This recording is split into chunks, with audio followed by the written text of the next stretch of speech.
Hello friends. Did you know nearly 80% of those who watch my videos aren't subscribed? If you enjoy these stories, please hit that subscribe button and leave a like. It really helps. Thank you for being here. By the way, where are you watching from? Let me know in the comments. My name is Reeves Halbrook, and after 22 years behind the wheel of a long-haul rig, I figured taking a night shift position as a freight yard shuttle driver would be the easy transition into my golden years that I'd been looking for. I was wrong about the easy part, but not in the way you'd think. The work itself was simple enough, moving containers from one track to another, shuttling empties to storage, prepping loads for the morning cruise. No, what made those nights difficult wasn't the labor, it was the emptiness. During daylight hours, the yard was a living thing, forklifts darting between stacks, loaders shouting coordinates, locomotives grinding back and forth in their endless ballet of commerce. But after 11 at night, when my shift began, the place transformed into something else entirely, something that felt less like a workplace and more like a vast metal graveyard where sound went to die. This particular freight yard sat on the outskirts of Chicago, wedged between the old industrial corridor and a stretch of abandoned warehouses that nobody had bothered tearing down yet. During the day, you could barely hear yourself think over the noise of it all, the pneumatic hiss of air brakes, the clang of containers meeting flatbeds, the diesel growl of engines that never seemed to sleep. But come nightfall, all that activity drained away like water from a tub, leaving behind only the skeletal infrastructure and a handful of us to keep the overnight operations limping along. The yard itself sprawled across maybe 40 acres, with 12 main container tracks running parallel like the strings of some giant's guitar, each one stretching about 400 yards into the darkness. Not all the tracks saw regular use. The front 6 were active daily, but tracks 7 through 12 only got worked during peak seasons, and even then the back 3 were considered semi-retired, ghosts of busier times that management kept threatening to reactivate but never quite got around to it. My first month went by without incident, just the steady rhythm of night work that anyone who's done third shift understands, that particular kind of solitude that comes from being awake while the rest of the world sleeps. I'd show up at 11, check in with Dale Morwick at the security booth, grab my shuttle keys, and head out into the yard. Dale was probably in his mid-50s, had that weathered look of a man who'd seen too many graveyard shifts with eyes that were always a little too alert for someone working nights. He manned the security station, watching banks of monitors that showed camera feeds from every corner of the yard, or at least they were supposed to. Half the cameras were so old they gave you nothing but static and shadows, but Dale watched them anyway with a dedication that bordered on obsessive. The shuttle rig I drove wasn't much to look at, just a heavy-duty tractor with a hookup system for moving containers short distances. The cab was cramped, the AC barely worked, but the engine had enough torque to drag a fully loaded 40-footer without complaining too much. I'd get my assignment list from Dale, or sometimes directly over the radio from Fiona Harrell, the yard coordinator who worked days, but occasionally phoned in special instructions for overnight prep work. Fiona's voice on the radio was always crisp and efficient. No wasted words, just the facts and the track numbers and the timeline. Most nights I'd move maybe 7 or 8 containers, shuttling them from receiving to staging, from staging to the departure tracks, a simple choreography that let my mind wander while my hands did the work. It was during my 4th week that I first noticed something off about track 10. I'd been assigned to move 3 containers from track 10 to track 12, both of which were way in the back of the yard, where the lighting was sparse and the shadows ran deep. The tracks back there had this abandoned feeling, even though they were technically still in rotation, like rooms in a house that nobody ever went into anymore. As I approached track 10 in the shuttle, my headlights cutting through the thin October mist that had started rolling in, I caught sight of the locomotive parked at the far end of the track. Nothing unusual about that. Locos got parked on dead tracks all the time when they weren't in active service, but what caught my attention was the light. The rear marker lights on a parked locomotive are supposed to stay steady, a constant red glow so other equipment knows it's there. But this one was flickering, pulsing on and off like it had a loose connection or a dying battery. I slowed the shuttle and watched it for a moment. The light would glow bright for maybe 3 seconds, then fade to black for another 3, then back again, steady as a heartbeat. At first, I figured it was just an electrical problem, probably a corroded wire or a bad relay, nothing that warranted more than a maintenance ticket in the morning. But as I got closer, something about the rhythm of it started to feel wrong, too regular to be random failure, too deliberate. And in those moments when the light blinked out and darkness swallowed the end of the track, I could swear I saw something else, a shape near the locomotive that shouldn't have been there. When the light came back on, there was nothing, just the hulking silhouette of the locomotive and the empty track beyond it. I told myself it was just my eyes playing tricks, shadows and light creating phantom images the way they do, but my gut wasn't buying it. I keyed the radio. "Dale, you copy." Static crackled, then his voice came through. "Yeah, Reeves, go ahead." I kept my eyes on the locomotive. "That loco at the end of track 10, you see it on your monitors?" The marker lights acting up, flickering on and off. There was a pause, probably Dale switching camera feeds. Then he came back. "Yeah, I see what you're talking about. Looks like a bad connection. I'll put in a work order for the morning crew." I should have left it at that. Should have just hooked up my container and gotten on with my night. But something made me ask. "You seeing anything else on that camera? Near the locomotive?" Another pause. Longer this time. "Like what?" Dale's voice had an edge to it now. The edge of a man who doesn't like where a conversation is heading. "I don't know. Movement, maybe. Something in the shadows." The radio stayed quiet for what felt like a long time. Then Dale's voice came back, careful and measured.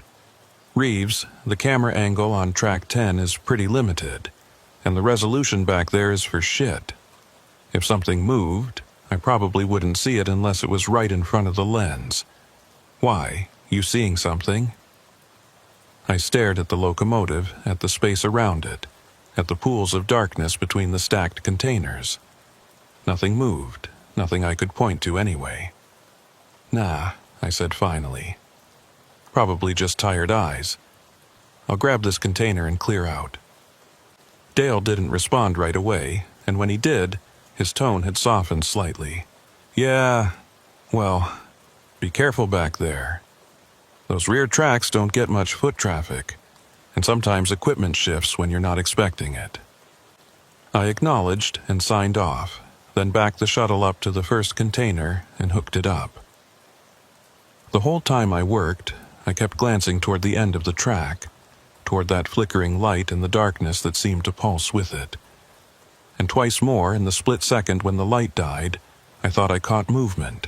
Just a suggestion of a shape, low to the ground, near the locomotive's rear wheels. But when I turned my head to look directly at it, there was nothing there. Just empty track and the distant glow of the security lights painting everything in shades of amber and shadow. I finished loading the container and drove it over to track 12, then came back for the second one. By then, the mist had thickened, turning the whole back section of the yard into a ghost world where sound seemed to travel sideways and visibility dropped to maybe 30 feet. The shuttle's headlights barely cut through it, creating more shadows than they eliminated. As I approached the locomotive again, the flickering light seemed brighter somehow, more insistent, and the intervals felt shorter, like whatever was causing the malfunction was getting worse.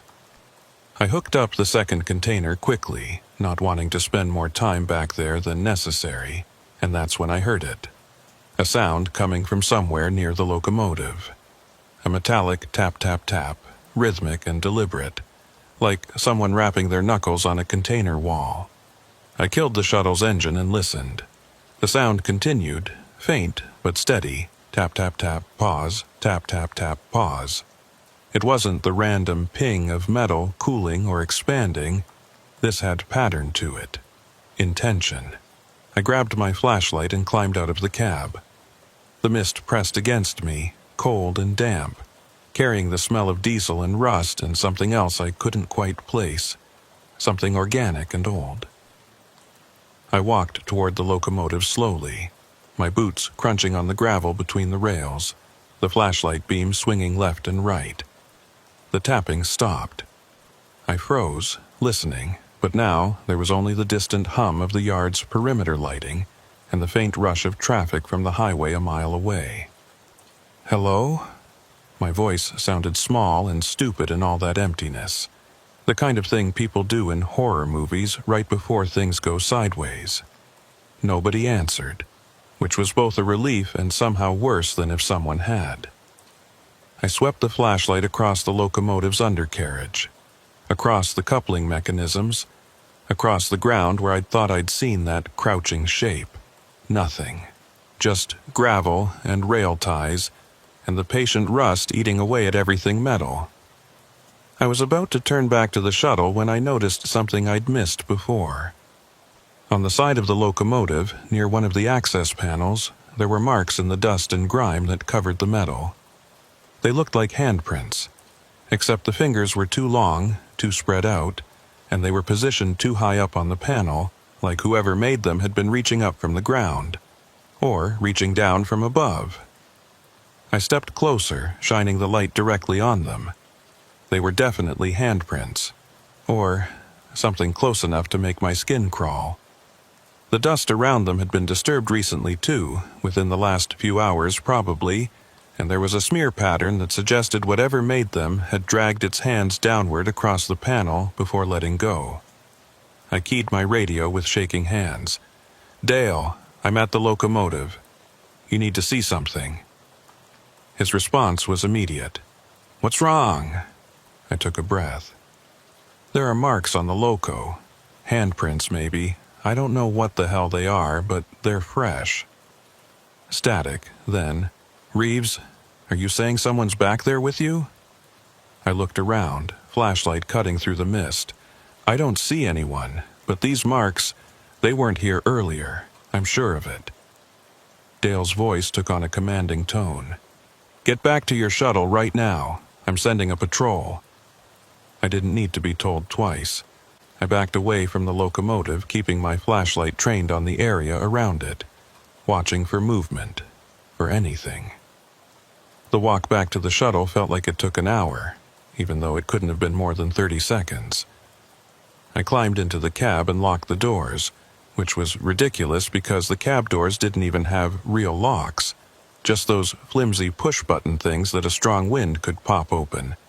But it made me feel slightly better anyway. While I waited for the patrol, I kept my eyes on the mirrors, watching the locomotive, watching the space around it. The marker light continued its steady pulse, on-off, and each time it went dark, my imagination filled in the shadows with things that weren't there. At least I hoped they weren't there. The patrol arrived about 10 minutes later, 2 security guards in one of the yard's pickup trucks, spotlights blazing. They got out and walked over to the locomotive with Dale on their radio, and I watched from the shuttle as they examined the panel where I'd seen the handprints. They spent maybe 5 minutes back there, flashlights probing every corner, and then one of them radioed back to Dale. I couldn't hear what was said, but a minute later, Dale's voice came through my radio.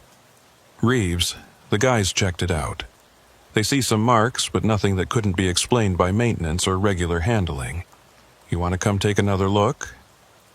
I didn't want to, not really, but I also didn't want to seem like I was losing my mind, so I climbed back out and walked over to where the guards were standing.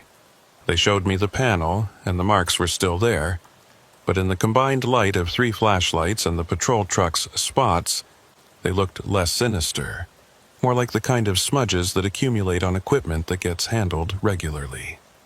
One of the guards, a younger guy named Torres, tried to make me feel better. Could be from the last maintenance check, or maybe someone was working on the panel and didn't log it. Happens all the time. I nodded, wanting to believe him, but I couldn't shake the feeling that what I'd seen earlier had been different, more deliberate. We all stood there for another minute, nobody saying much, and then the guards headed back to their truck and I returned to my shuttle. I finished my shift without any more incidents, delivered the last container to Track 12, and drove back to the security booth to check out. Dale was at his monitors as always, but when I walked in, he looked up with an expression I couldn't quite read. "You okay, Reeves?" I shrugged. "Yeah, just spooked, I guess. Not used to working the backtracks at night." He nodded slowly. "Those tracks have a history, you know. Way back, before my time even, there was an accident on Track 10. Worker got caught between a container and a locomotive during a night shift, crushed him.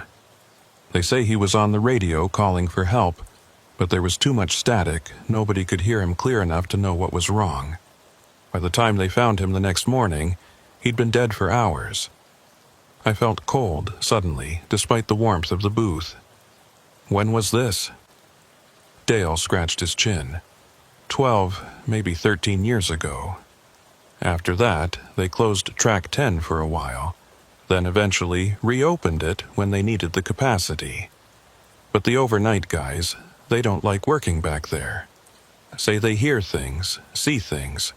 Probably just superstition, but you know how it is. I knew how it was. I also knew that I'd be spending a lot more nights on Track 10, whether I liked it or not, because freight yards don't run on feelings. They run on schedules and efficiency, and the simple fact that containers need to move from point A to point B regardless of what ghosts might be lurking in between. I drove home that morning with the sun just starting to break over the horizon, painting the sky in shades of pink and orange that should have been beautiful, but somehow just felt tired. I thought about those handprints, about the flickering light, about the tapping sound that had stopped the moment I got out of my shuttle. I thought about a man dying alone in the dark, his voice lost in radio static, calling for help that never came, and I thought about the fact that my shift started again in 12 hours, and Track 10 would be waiting for me just like it always was, patient and quiet, and full of shadows that moved when they shouldn't. The next few nights passed without major incident, but the unease I'd felt on Track 10 had settled into my bones like a chronic ache. I went through my routines, moved my containers, checked in and out with Dale, and tried to pretend that the backtracks were just like any other part of the yard. But they weren't. Track 10 especially had taken on a quality that I can only describe as watchful, like the space itself was aware of my presence and measuring me in some way I couldn't understand. The locomotive's marker light continued to malfunction despite 3 separate maintenance visits, and each time the techs would test it, replace components, swear it was fixed, only to have it start flickering again within hours. Eventually, they just gave up and scheduled a full electrical system overhaul for the end of the month, which meant I had to deal with that pulsing light every night like a slow heartbeat in the darkness. It was on my 5th night that things escalated. I was moving a container from Track 11 to Track 10 around 1 in the morning, the yard quiet except for the distant clank of an automated sorting machine and the ever-present hum of the security lights. As I backed the shuttle into position, my radio crackled to life with Dale's voice, but it was distorted, wrapped in layers of static that made his words almost unintelligible. "Reeves, seeing, movement, Track 10, check." The transmission cut off before I could ask him to repeat. I tried to raise him back but got nothing but dead air and the occasional burst of white noise. Not unusual for the backtracks. The radio coverage was spotty at best out there, but the timing felt wrong. I continued hooking up the container, working quickly now, wanting to finish and get out. That's when I noticed the marks. Fresh tire tracks in the gravel beside the rails, except they weren't from any vehicle I recognized. They were too wide apart, and the tread pattern was wrong, too shallow, almost like something had been dragged rather than driven. I followed them with my eyes and saw they led from the locomotive toward the gap between two stacked containers about 50 feet away, then disappeared into the shadows. My first instinct was to get back in the shuttle and radio Dale again, but the radio was still dead, nothing but static and the occasional pop of interference. I stood there for a long moment, the container secured to my shuttle, the smart move sitting right in front of me. All I had to do was drive away and report it when I got back to the booth. But something kept my feet planted. Some stupid curiosity, or maybe just the need to prove to myself that there was a rational explanation for everything that had been happening. I grabbed my flashlight and walked toward where the tracks disappeared. The space between the containers was narrow, maybe 3 feet across, forming a corridor that led deeper into the stacks. I could see about 15 feet in before the flashlight beam gave up against the darkness. I called out, "Hello? Anyone back there?" My voice echoed off the metal walls, hollow and strange. No response. I took a step into the corridor, then another, the flashlight sweeping left and right. The tire tracks continued along the ground, clear as day in the dust and debris that had accumulated between the containers. About halfway down the corridor, they stopped, just ended, like whatever made them had simply lifted into the air or ceased to exist. I stood there staring at where the tracks terminated, trying to make sense of it. And that's when I heard breathing. It came from behind me, slow and deliberate, the sound of someone inhaling deeply through their nose. I spun around, flashlight cutting through the darkness, but the corridor was empty. The breathing continued for a moment, then stopped, leaving only the sound of my own pulse hammering in my ears. I backed out of the corridor quickly, not quite running, but close enough, and didn't stop until I was back at the shuttle. My hands were shaking as I climbed into the cab and keyed the ignition. The radio suddenly crackled back to life, Dale's voice clear as a bell. "Reeves, you copy? I lost you for a minute there." I took a breath before responding, trying to keep my voice steady. "Yeah, I'm here." Radio cut out. "I'm at track 10, about to head back with the container." There was a pause. "You sound rattled. Everything okay?" I almost told him about the breathing, about the tire tracks that ended nowhere, but something stopped me. Maybe it was pride, or maybe it was the growing suspicion that talking about these things gave them more power somehow. "Yeah, I'm fine. Just the usual creepiness of the back tracks." Dale didn't sound convinced, but he let it go. "All right, well, finish up and come on in. I got something to show you on the security footage." I drove back to the booth faster than I probably should have, the container rattling behind me on the uneven yard surface. When I got inside, Dale had one of the monitors queued up to a specific timestamp. "This was recorded about an hour ago," he said, hitting play. The screen showed track 10 from an elevated angle, probably the camera mounted on the light pole near the entrance to the track. For several seconds, nothing happened. Just the empty track and the locomotive with its flickering marker light. Then, in the lower right corner of the frame, something moved. It was quick, just a blur of motion, but it was definitely there. Dale rewound and played it again, this time in slow motion. The shape was humanoid, but the proportions seemed off. Arms too long or legs too short. It was hard to tell. It moved from behind one container stack to another, crossing maybe 10 feet of open ground in what looked like 2 or 3 strides, then disappeared. "What the hell is that?" I asked. Dale shook his head. "I don't know. Could be a person.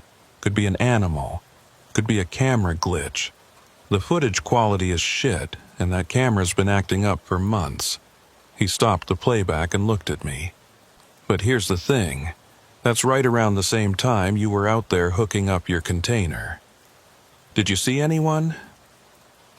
I thought about the breathing, about the tire tracks. No, I didn't see anyone.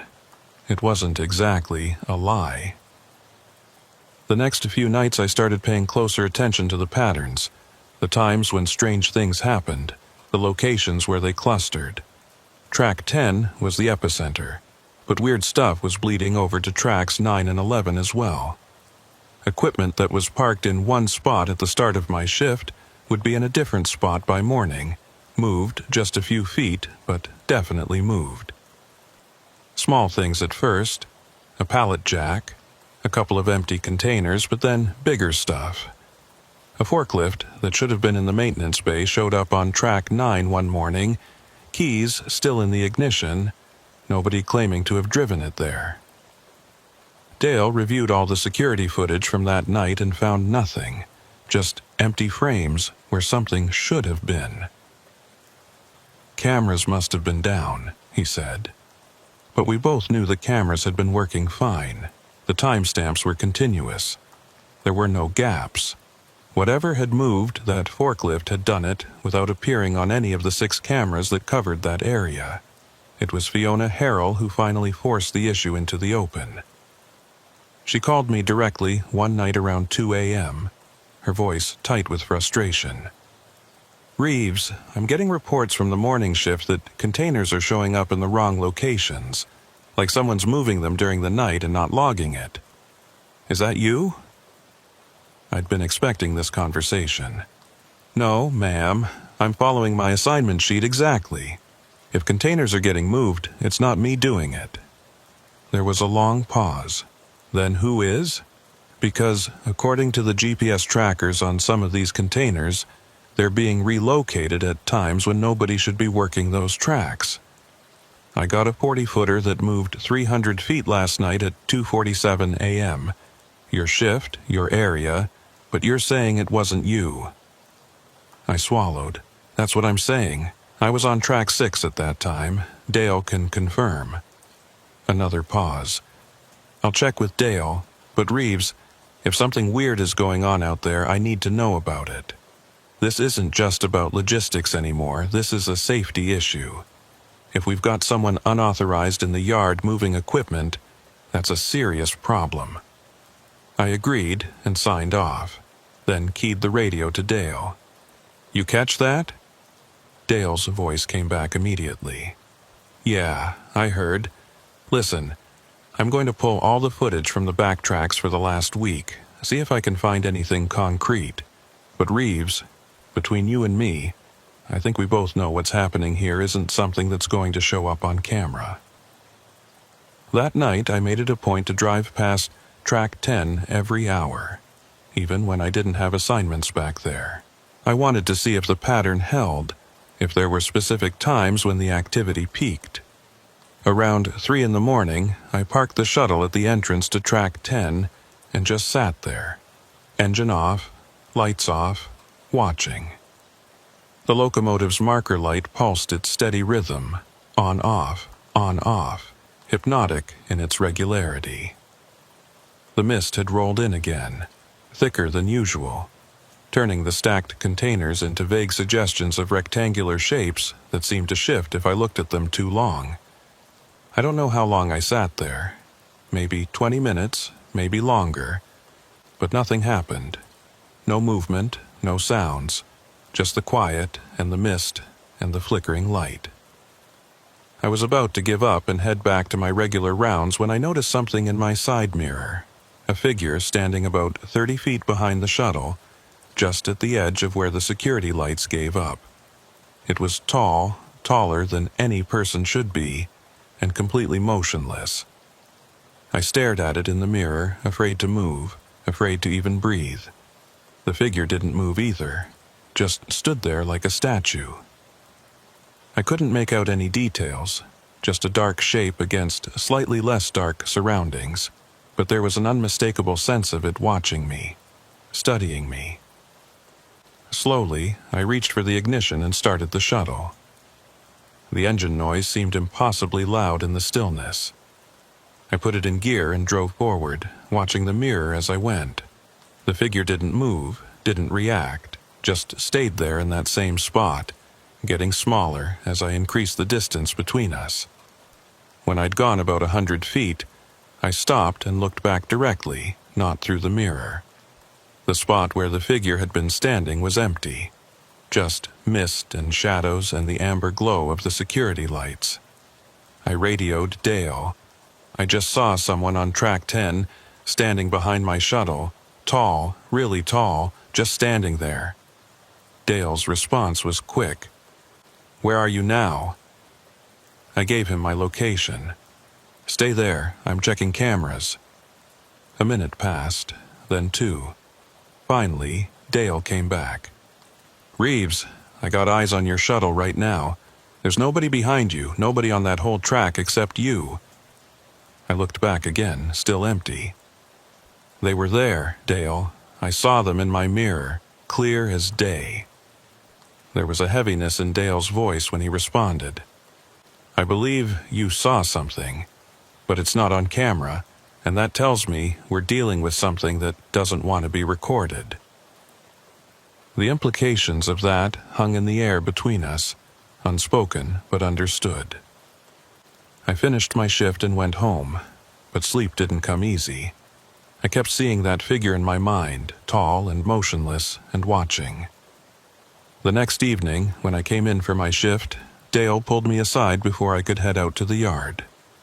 "I went through a week's worth of footage like I said I would," he told me, his face drawn and tired. "Found something you need to see." He pulled up a video file on one of the monitors, timestamp showing 3:17 a.m. from 2 nights prior. The view was track 10 again, the locomotive with its flickering light. As we watched, the light suddenly stopped flickering and stayed dark. For about 5 seconds, the whole end of the track was in complete darkness. Then the light came back on, and there was someone standing next to the locomotive. A figure, human-shaped, but wrong somehow, standing absolutely still. The light flickered off again, and when it came back, the figure was gone. Dale played it 3 more times, and each time it was the same. Figure appears during the light cycle, disappears when the darkness comes. "That's not the only one," Dale said quietly. "I found similar footage from 5 different nights, always around the same time, always on track 10, always the same pattern." He looked at me. "I've been doing this job for 18 years, and I've never seen anything I couldn't explain. Until now." Management's response to Dale's findings was predictable and infuriating in equal measure. They reviewed the footage, acknowledged that something appeared to be visible on camera, then promptly declared it to be either equipment malfunction or clever video artifacts caused by the flickering light creating false images. When Dale tried to argue that the pattern was too consistent to be random glitches, they thanked him for his diligence and suggested he spend less time obsessing over grainy night footage and more time monitoring the active parts of the yard. Fiona Harrell was more sympathetic, but equally constrained by corporate policy. "Look, I believe something strange is happening," she told me over the radio one night. "But unless we can prove it's an actual safety hazard or a security breach by an actual person, management isn't going to authorize any changes to operations. They're not going to shut down Track 10 based on weird camera footage and a feeling." So, Track 10 stayed operational, and I kept working it because that was my job. But I started taking precautions. I made sure my flashlight had fresh batteries every night. I kept the shuttle's engine running whenever I was out of the cab on the back tracks. Doors unlocked so I could jump in quick if I needed to. I stopped working Track 10 alone, instead coordinating with Dale so that every time I had to go back there he'd have me on camera and on radio, ready to send help if things went sideways. Not that help would do much good against whatever we were dealing with, but it was better than nothing. The strange occurrences continued and intensified. Containers moved, equipment relocated itself. The flickering light on the locomotive developed a new pattern. Faster now, more urgent, like a heartbeat under stress. And the radio interference got worse. Every time I keyed up near track 10, the static was so thick I could barely hear Dale's responses, and sometimes in that static I could swear I heard words, fragments of sentences. Someone trying to communicate through the noise but never quite managing to break through clearly. It was on a Thursday night, 3 weeks after my first encounter on track 10, that things came to a head. I'd been assigned to move a container from track 9 to track 10 for morning pickup. Routine work that should have taken maybe 15 minutes start to finish. The night was cold, temperature hovering just above freezing, and the usual mist had given way to something denser, almost fog, that reduced visibility to maybe 20 feet.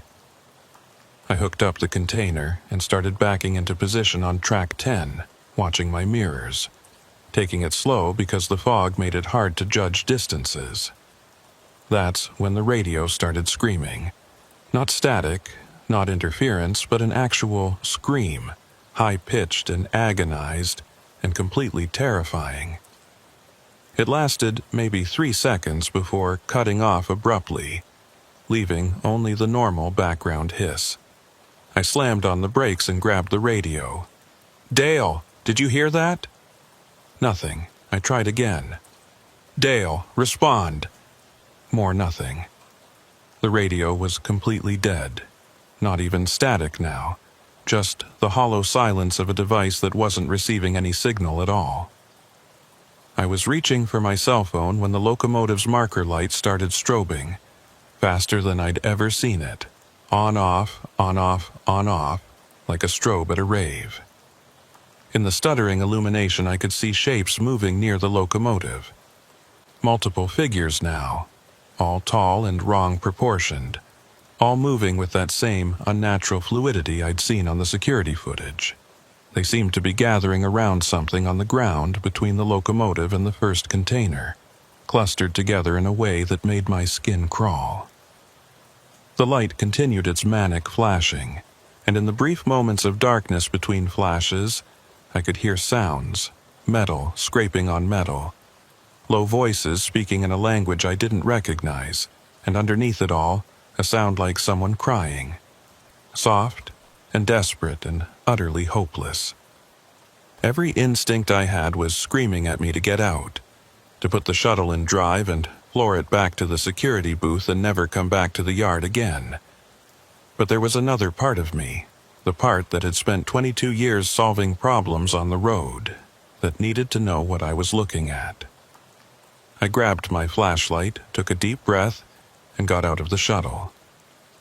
The fog swallowed me immediately, thick and cold, and full of that strange organic smell I'd noticed before. I walked toward the locomotive slowly, flashlight cutting a weak cone of light through the murk. The strobing marker light was disorienting, making everything seem to jump and skip like a film with missing frames. As I got closer, the figures I'd seen from the shuttle seemed to fade, becoming less solid, more like impressions left in smoke. But I could still see where they'd been, see the disturbance in the fog where their shapes had displaced the air. I reached the locomotive and shined my light on the ground where the figures had been clustered. There, in the gravel and dirt, was a clear patch, roughly 6 feet by 3 feet, and it was wet. Not damp, but actively wet, with liquid pooling in the depressions and reflecting my flashlight beam. I knelt down and touched it hesitantly, expecting water or oil or some kind of industrial fluid. It was cold, colder than it should have been, and when I pulled my hand back, my fingers were clean. Whatever the liquid was, it left no residue, no trace on my skin. I stood up quickly, wiping my hand on my jacket anyway, and that's when I noticed the marks on the side of the locomotive. More handprints, dozens of them now, covering the entire side panel in an overlapping pattern that looked almost decorative, almost intentional, and they were glowing faintly, a pale, phosphorescent blue that pulsed in time with my heartbeat. I backed away from the locomotive, flashlight swinging wildly as I retreated toward the shuttle. The marker light had stopped strobing and gone dark completely, leaving me in near total blackness broken only by my flashlight and the distant security lights. I made it back to the shuttle and climbed in, hands shaking so badly I could barely get the key turned.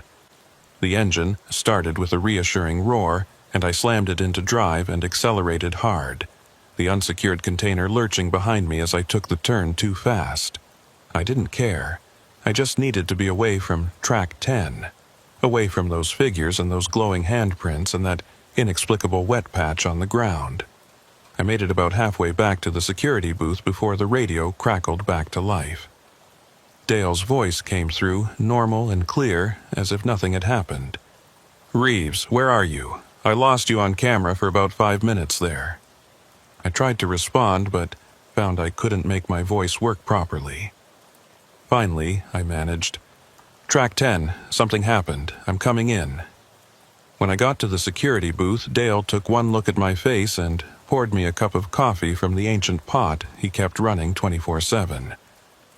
"Talk to me," he said. I told him everything.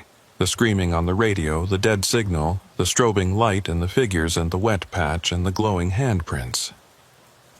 Dale listened without interrupting, and when I finished he was quiet for a long moment. Then he pulled up the camera feed from track 10 and backed it up to the time I'd been out there. We watched in silence as the video showed my shuttle arriving, showed me getting out and walking toward the locomotive, showed me kneeling by something on the ground. But that was all it showed. No strobing light, no figures, no fog, even though I knew it had been thick enough to choke on. Just me, alone on an empty track, appearing to react to things that didn't exist. "It's not recording it," Dale said finally. "Whatever you're experiencing out there, the cameras can't see it, or won't see it." He looked at me. "You believe me though, right? You believe I'm not making this up?"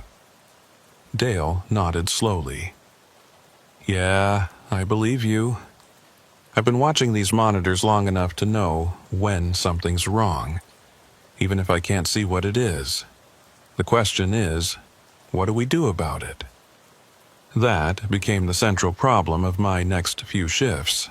Management wouldn't act on camera footage that showed nothing unusual, and they certainly weren't going to shut down operations because of what they'd inevitably label as worker fatigue or stress-induced hallucinations. But Dale and I couldn't just ignore what was happening either. We started documenting everything, keeping detailed logs of every anomaly, every strange occurrence, building a case that we hoped would eventually be undeniable. Dale dug deeper into the yard's history, pulling up old accident reports and incident logs, and what he found was disturbing. The accident he'd mentioned before.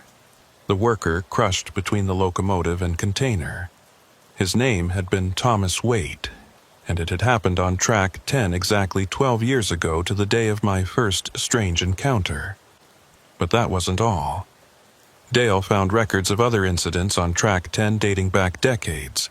Workers reporting equipment malfunctions, mysterious sounds, sightings of figures that shouldn't have been there.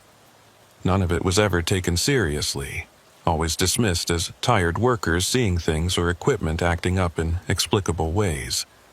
"It's the track itself," Dale said one night, spreading out printouts of the old reports across his desk. "Something about track 10 attracts this stuff, or maybe causes it, I don't know. But it's been happening for at least 40 years that I can document, probably longer." I looked at the reports, at the patterns that emerged when you laid them all out together. Most of the incidents clustered around certain dates, anniversary dates we realized, times when previous accidents or incidents had occurred. And they all involved the same elements: flickering lights, radio interference, figures seen in peripheral vision or on camera but never directly, the sense of being watched or followed. It was like the track had a memory, a record of trauma that played itself out over and over for anyone unlucky enough to be there at the right time. Or the wrong time, depending on how you looked at it. The night everything changed was a Friday, exactly 12 years and 3 weeks after Thomas Waite's death. I didn't know the significance of the date when my shift started. Dale would tell me later after checking his records. But in retrospect, the signs were there from the beginning. The yard felt different that night. Heavier somehow. The air pressure wrong in a way I couldn't articulate. The fog rolled in early and thick, reducing the whole back section of the yard to a maze of shadows and vague shapes. And Track 10 was calling to me. I know how insane that sounds, but I could feel it pulling at me, demanding my attention in a way it never had before. I had 3 containers to move to Track 10 that night, part of a morning shipment that was running ahead of schedule. I saved them for last, putting off the inevitable, but eventually there was no more work to do, and I had to head back there. The first container went smoothly enough, no incidents, no strangeness, just routine work. The second one was where things started to go wrong. As I was backing the shuttle into position, the radio erupted with that same agonized scream I'd heard weeks before, but this time it didn't cut off after a few seconds. It went on, rising and falling in waves of pain and terror, and underneath it I could hear words, fragmented and distorted but recognizable. "Help me. Can't breathe. Please, someone." It was Thomas Waite.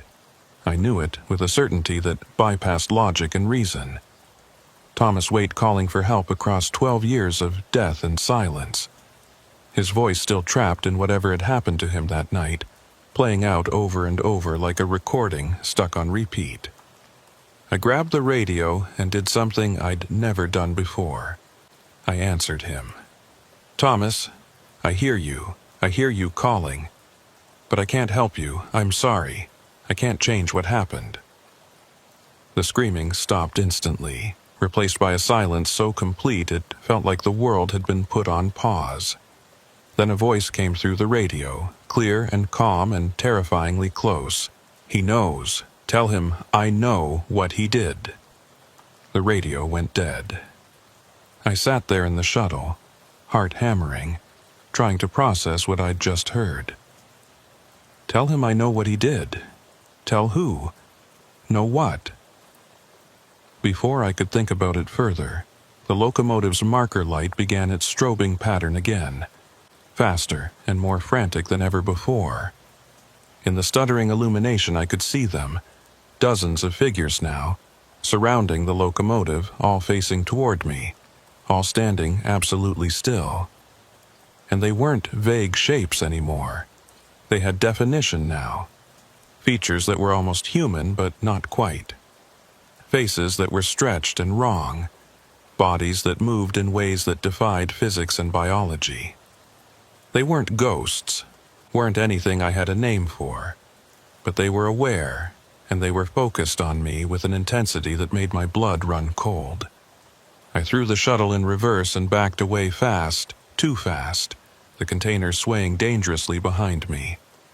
The figures didn't move, didn't pursue, just stood there watching as I retreated. When I'd gotten about 200 feet away, I stopped and looked back. The strobing had stopped, and Track 10 was dark again, empty again. Just rails and containers and fog.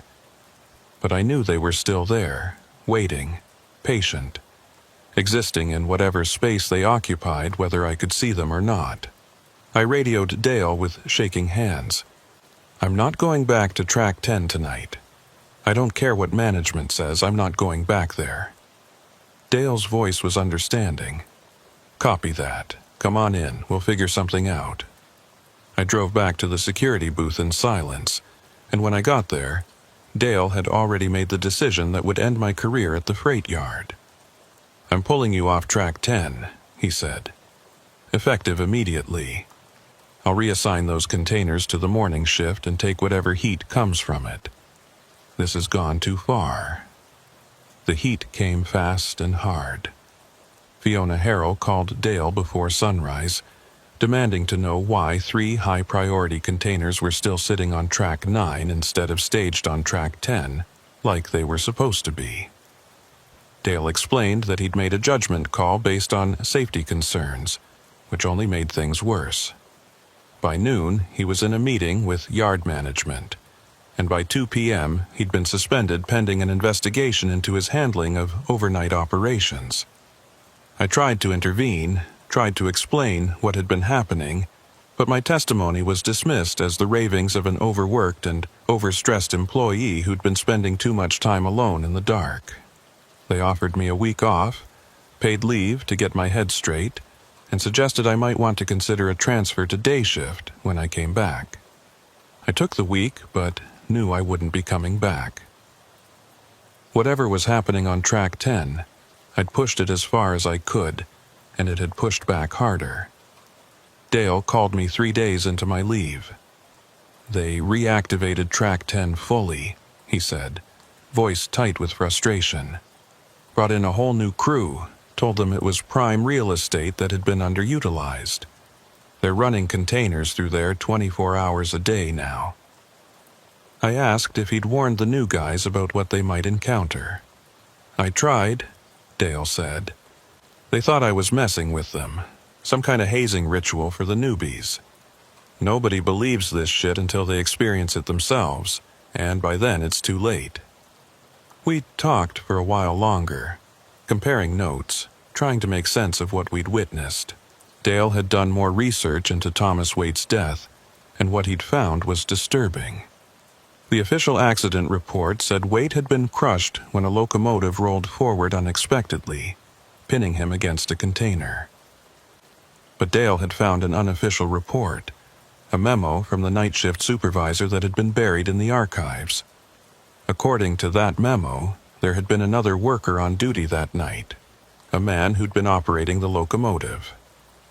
The memo noted inconsistencies in his story, time gaps that didn't match up, and a suggestion that the accident might not have been as accidental as initially reported.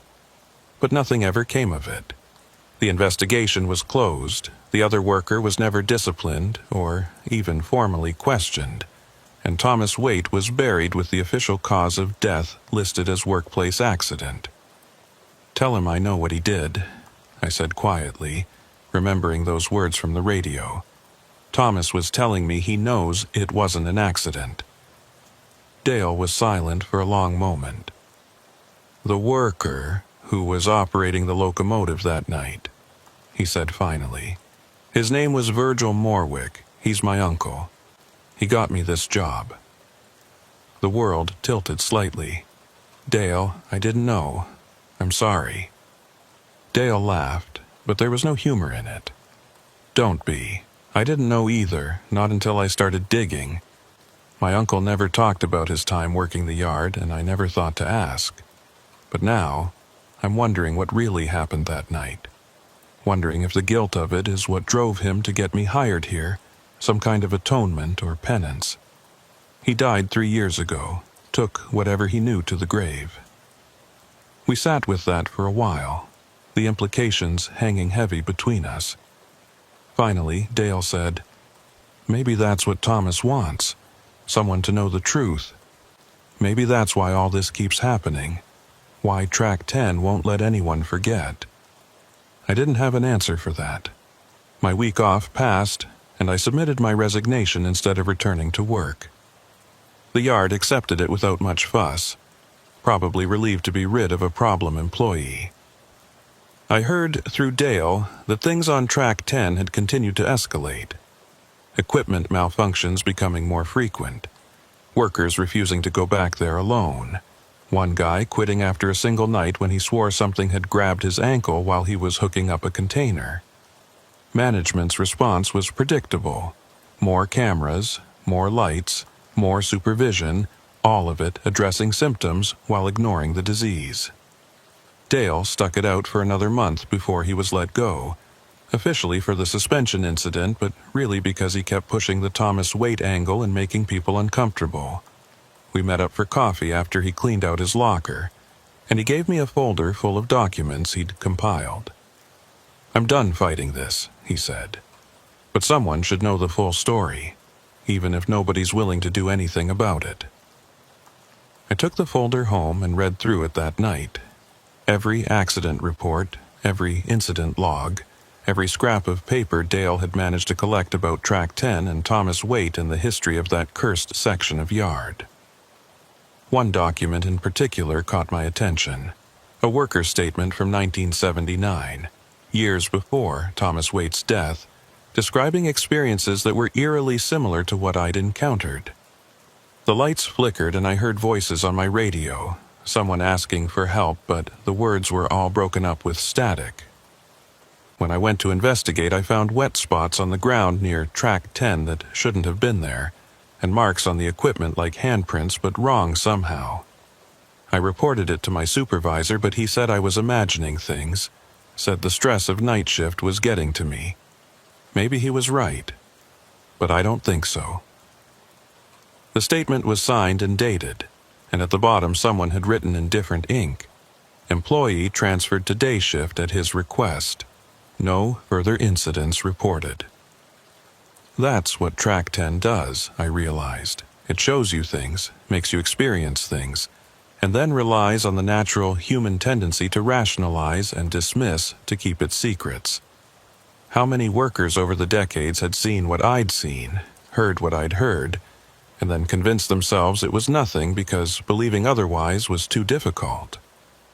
How many times had Thomas Waite tried to communicate what happened to him, only to be written off as equipment malfunction or worker stress? The system protected itself not through conspiracy but through simple disbelief, through the institutional inertia that treats all anomalies as problems to be managed rather than mysteries to be solved. And the truth was, I couldn't blame them. If I hadn't experienced it myself, I wouldn't have believed it either. 6 months later, I was working day shifts at a different freight yard across town. Smaller operation but steady work and no night shifts required. I'd almost convinced myself that Track 10 and everything that happened there was behind me, a closed chapter, until Dale called one morning with news. "You remember that new crew they brought in to work Track 10? One of them finally broke, went to management with the same kind of stories we told. Figures in the fog, radio interference, the whole 9 yards. And here's the kicker, he recorded it on his cell phone. Got clear footage of the marker light strobing and something moving near the locomotive. Management can't dismiss it as equipment malfunction anymore. They're actually going to do something." I asked what they were going to do. Dale's voice was grim. "They're shutting down Track 10 permanently. Tearing out the rails, removing the locomotive, clearing the whole area. They're calling it a decommission for efficiency purposes, but everyone knows the real reason. They finally got spooked enough to act." Part of me felt vindicated, like the struggle Dale and I had gone through hadn't been for nothing. But another part felt sad, like we were destroying something that deserved to be understood rather than erased. "What about Thomas?" I asked. "What happens to him if they tear it all down?" Dale was quiet for a moment. "I don't know. Maybe he finally gets to rest. Maybe he's been waiting for someone to acknowledge what happened to him, and now that people know, he can let go. Or maybe he just moves to a different part of the yard and starts the whole cycle over again. Ghosts aren't my area of expertise." We talked a bit more and then hung up, and I went back to my routine, moving containers in daylight. No fog, no figures, no voices on the radio. Safe and boring and exactly what I needed. But sometimes, late at night, when I can't sleep, I think about Track 10 and Thomas Waite and all the other forgotten dead, whose stories get buried under paperwork and dismissal and willful ignorance. I think about that moment in the shuttle when I answered his call, when I acknowledged that I heard him asking for help even though I couldn't provide it. Did that mean something? Did it matter to him that someone finally listened? I'll never know for sure. All I know is that freight yards are strange places after dark, full of shadows and echoes and histories that refuse to stay buried. The smart move is to do your work and not ask too many questions, and never, ever answer when you hear voices calling from the darkness. I learned that lesson the hard way, and I carry it with me still. A weight that's somehow both burden and blessing. The knowledge that some mysteries are meant to remain unsolved and some calls for help come from places we can never reach, no matter how much we might want to try. I drive past that old freight yard sometimes, the one where I used to work nights, and I can see that they've made good on their promise. Track 10 is gone. Nothing but empty gravel and weeds now. The rails pulled up and sold for scrap. The containers relocated. The locomotive hauled away to some other yard where it sits idle and rusting. The space looks cleaner somehow, lighter, like a wound that's finally starting to heal. But I notice that no one parks there. No one uses that section even though it's flat and empty and perfectly good real estate. The yard workers know better. Even the new ones who never experienced what we did. Some knowledge gets passed down person to person, whispered in break rooms and parking lots, stories that teach the unwritten rules. Don't work alone after midnight. Always keep your radio on. Never ignore the warning signs when a place tells you it doesn't want you there. And whatever you do, don't stop to investigate when you hear someone calling for help from Track 10, because Track 10 doesn't exist anymore. And anyone calling from there is calling from somewhere the living have no business going. That's my story, for whatever it's worth.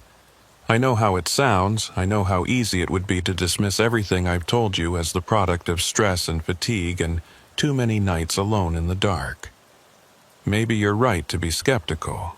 Maybe that's the sensible response.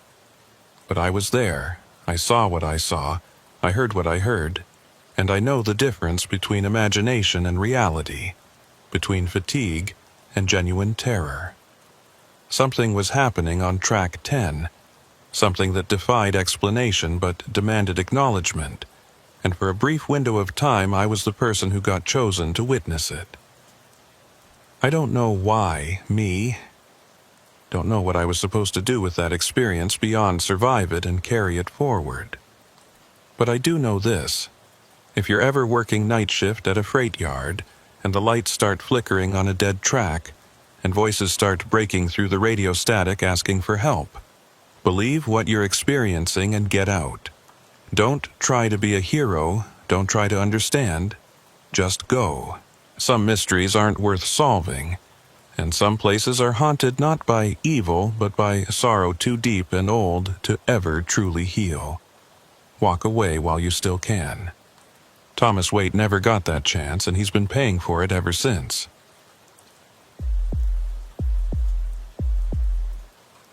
I've been driving long haul for 16 years now, and in that time I've learned that the road has its own rhythms, its own rules that you ignore at your peril. My name is Merritt Collings, and most of my runs take me through the industrial corridor that connects the Rust Belt cities, hauling everything from automotive parts to agricultural equipment. Whatever needs moving and whatever pays. The work is solitary but honest, and I've made my peace with the endless miles and the truck stop coffee and the particular kind of loneliness that comes from spending more time with your rig than with people. But there's one freight yard on my regular route that I've never quite made peace with. A sprawling facility outside of Gary, Indiana that serves as a major interchange point for rail and truck freight. Most drivers just drop their loads and move on, but I got into a pattern of taking my mandatory rest breaks there, parking in the truck lot adjacent to the yard and catching a few hours of sleep before continuing on. It was convenient, it was free, and for the first few months it seemed like the smart play. Then the dreams started. The yard itself is old, dating back to the 1950s, when rail freight was king and the Great Lakes industrial belt was still firing on all cylinders. At its peak, the facility must have been impressive, with dozens of active tracks, multiple switching yards, and a constant flow of cargo moving in and out around the clock. But like a lot of infrastructure in the region, it had fallen on harder times. By the time I started using it for overnight stops, maybe half the tracks were still operational, and those were the ones closest to the main gate and the administrative buildings. The back sections of the yard, where the old transfer lines and auxiliary tracks were located, had been mostly abandoned, left to rust and decay, while management focused resources on keeping the profitable sections running. There was talk of demolition and redevelopment, but talk is cheap and demolition is expensive, so the dead tracks just sat there, slowly being reclaimed by weeds and weather and time. I didn't pay much attention to the abandoned sections at first. They were separated from the truck parking area by a chain-link fence and a good 100 yards of buffer space, and they weren't visible from where I usually parked anyway. My routine was simple. Pull in around 10 or 11 p.m., park in my usual spot near the southern fence, set my alarm for 6 hours later, and sleep. The yard ran night shifts, so there was always activity. The distant clank of containers being moved, the occasional diesel rumble of a yard switcher, the harsh sodium lights creating pools of orange illumination against the darkness. White noise that I'd learned to sleep through. But about 3 months into using the yard as my regular stopover, I started having vivid dreams, the kind where you wake up not quite sure if you were asleep or if something really happened. In the dreams, I was walking through the abandoned section of the yard, following rusted tracks that led between rows of decaying boxcars and skeletal freight containers. The light was always wrong in the dreams, too dim to see clearly but bright enough to cast long shadows that moved independently of any light source. And there was always someone ahead of me, just at the edge of visibility, a figure that seemed to be beckoning me forward, leading me deeper into the maze of dead tracks and silent machinery. I'd wake from these dreams with my heart racing and the smell of rust and old diesel thick in my nose, so strong it seemed impossible that it was just imagination. The dreams repeated with variations. Sometimes I was searching for something I'd lost. Sometimes I was running from something I couldn't see, but always I ended up in that abandoned section. Always following those tracks. Always chasing that figure that stayed just out of reach. I mentioned it to another driver once, a guy named Ray, who'd been using the yard even longer than I had, and he just laughed. "Freight yards are liminal spaces, man," he said. "Neither here nor there, neither day nor night. Your brain doesn't know how to process them when you're half asleep, so it fills in the gaps with weird shit. I get dreams about flying forklifts and containers full of screaming. It's just what happens." I wanted to believe him. Wanted to chalk it up to the peculiar psychology of sleeping in industrial spaces, but the dreams felt too specific, too consistent, like they were showing me something real rather than conjuring random imagery. It was Orla Pennick who first told me about the old transfer line. Orla worked as a night mechanic in the yard, one of a skeleton crew that kept the active equipment running during the overnight hours when most of the office staff had gone home. I'd met her at the truck stop diner that sat across from the yard's main gate, one of those 24-hour places that catered to drivers and yard workers and anyone else whose schedule didn't align with normal human hours. She was in her late 40s, compact and wiry, with grease under her fingernails and a no-nonsense attitude that I appreciated. We'd fallen into a casual friendship built on shared coffee breaks and the understanding that comes from both working jobs that kept us awake while the world slept. When I mentioned my recurring dreams about the abandoned section, her expression changed, became more guarded. "You've been dreaming about the transfer line," she said. Not a question, but a statement. The old auxiliary track system in the northwest corner.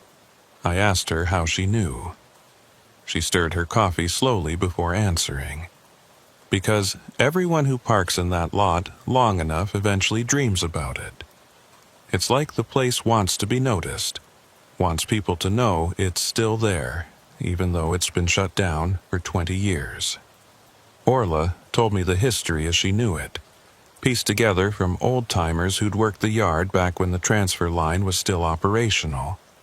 It had been built in the early 60s as a dedicated line for moving hazardous materials, chemicals, and industrial waste that needed special handling and couldn't be mixed with regular freight.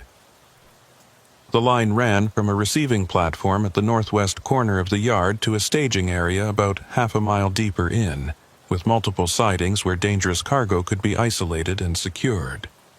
For almost 30 years it had operated smoothly, moving thousands of loads without major incident. Then, in 1994, something happened. The details were murky and the official records were sealed, but the end result was that the transfer line was shut down immediately and permanently.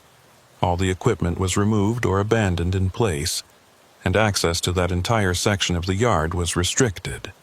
They didn't even bother cleaning it out properly, Orla said. Just locked the gates and walked away. There's still boxcars sitting on those sidings, still containers in the staging area, everything frozen in time like somebody hit pause and never came back to press play again. I asked her why they'd shut it down so abruptly. She shook her head. Like I said, the official story is sealed, but the unofficial story, the one the old guys tell when they've had a few drinks, involves a spill. Something corrosive or toxic, or both, leaked from a damaged container and contaminated a section of track. They tried to clean it up, but the soil was too saturated. The contamination had spread too far. Rather than deal with the EPA and the liability and the cost of proper remediation, management just fenced it off and pretended it didn't exist. Out of sight, out of mind. She paused, looking at me over the rim of her coffee cup. But the thing is, if you go back there, which I do not recommend, but people have done, there's no evidence of any spill. No dead vegetation, no discolored soil, no warning signs beyond the standard no trespassing notices. Whatever happened there, it either got cleaned up better than anyone admits, or it wasn't the kind of thing that leaves physical traces.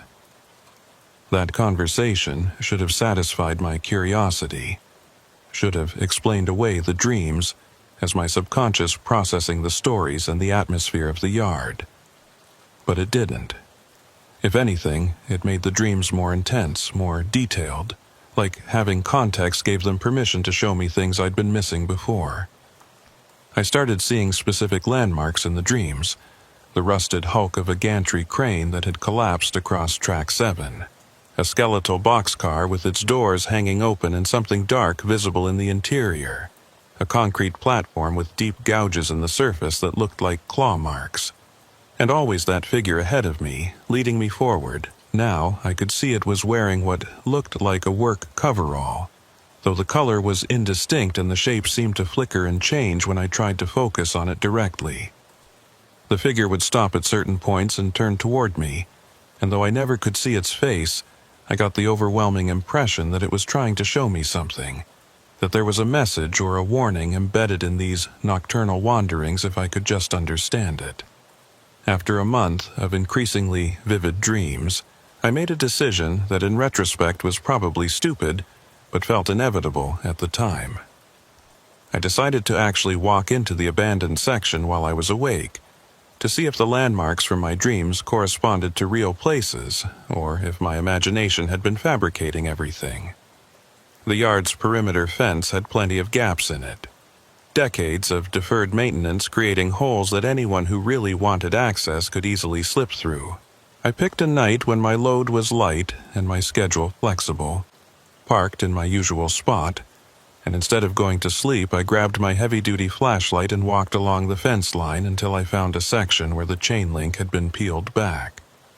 The gap was narrow, but I managed to squeeze through, and suddenly I was standing in the forbidden zone, the abandoned transfer line stretching out ahead of me in the darkness.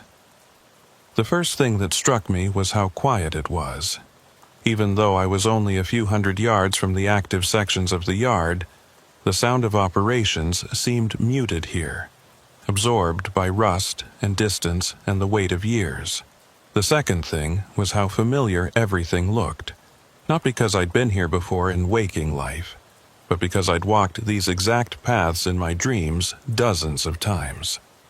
There was the collapsed gantry crane, exactly where I'd seen it in sleep, its massive arm bent at an impossible angle and partially embedded in the ground. There was Track 7 with its skeletal boxcar, doors hanging open just like in the dreams. And there, about 50 yards ahead, was the concrete platform with the gouges, though in the harsh beam of my flashlight they looked less like claw marks and more like the kind of damage heavy equipment leaves when it's dragged or dropped.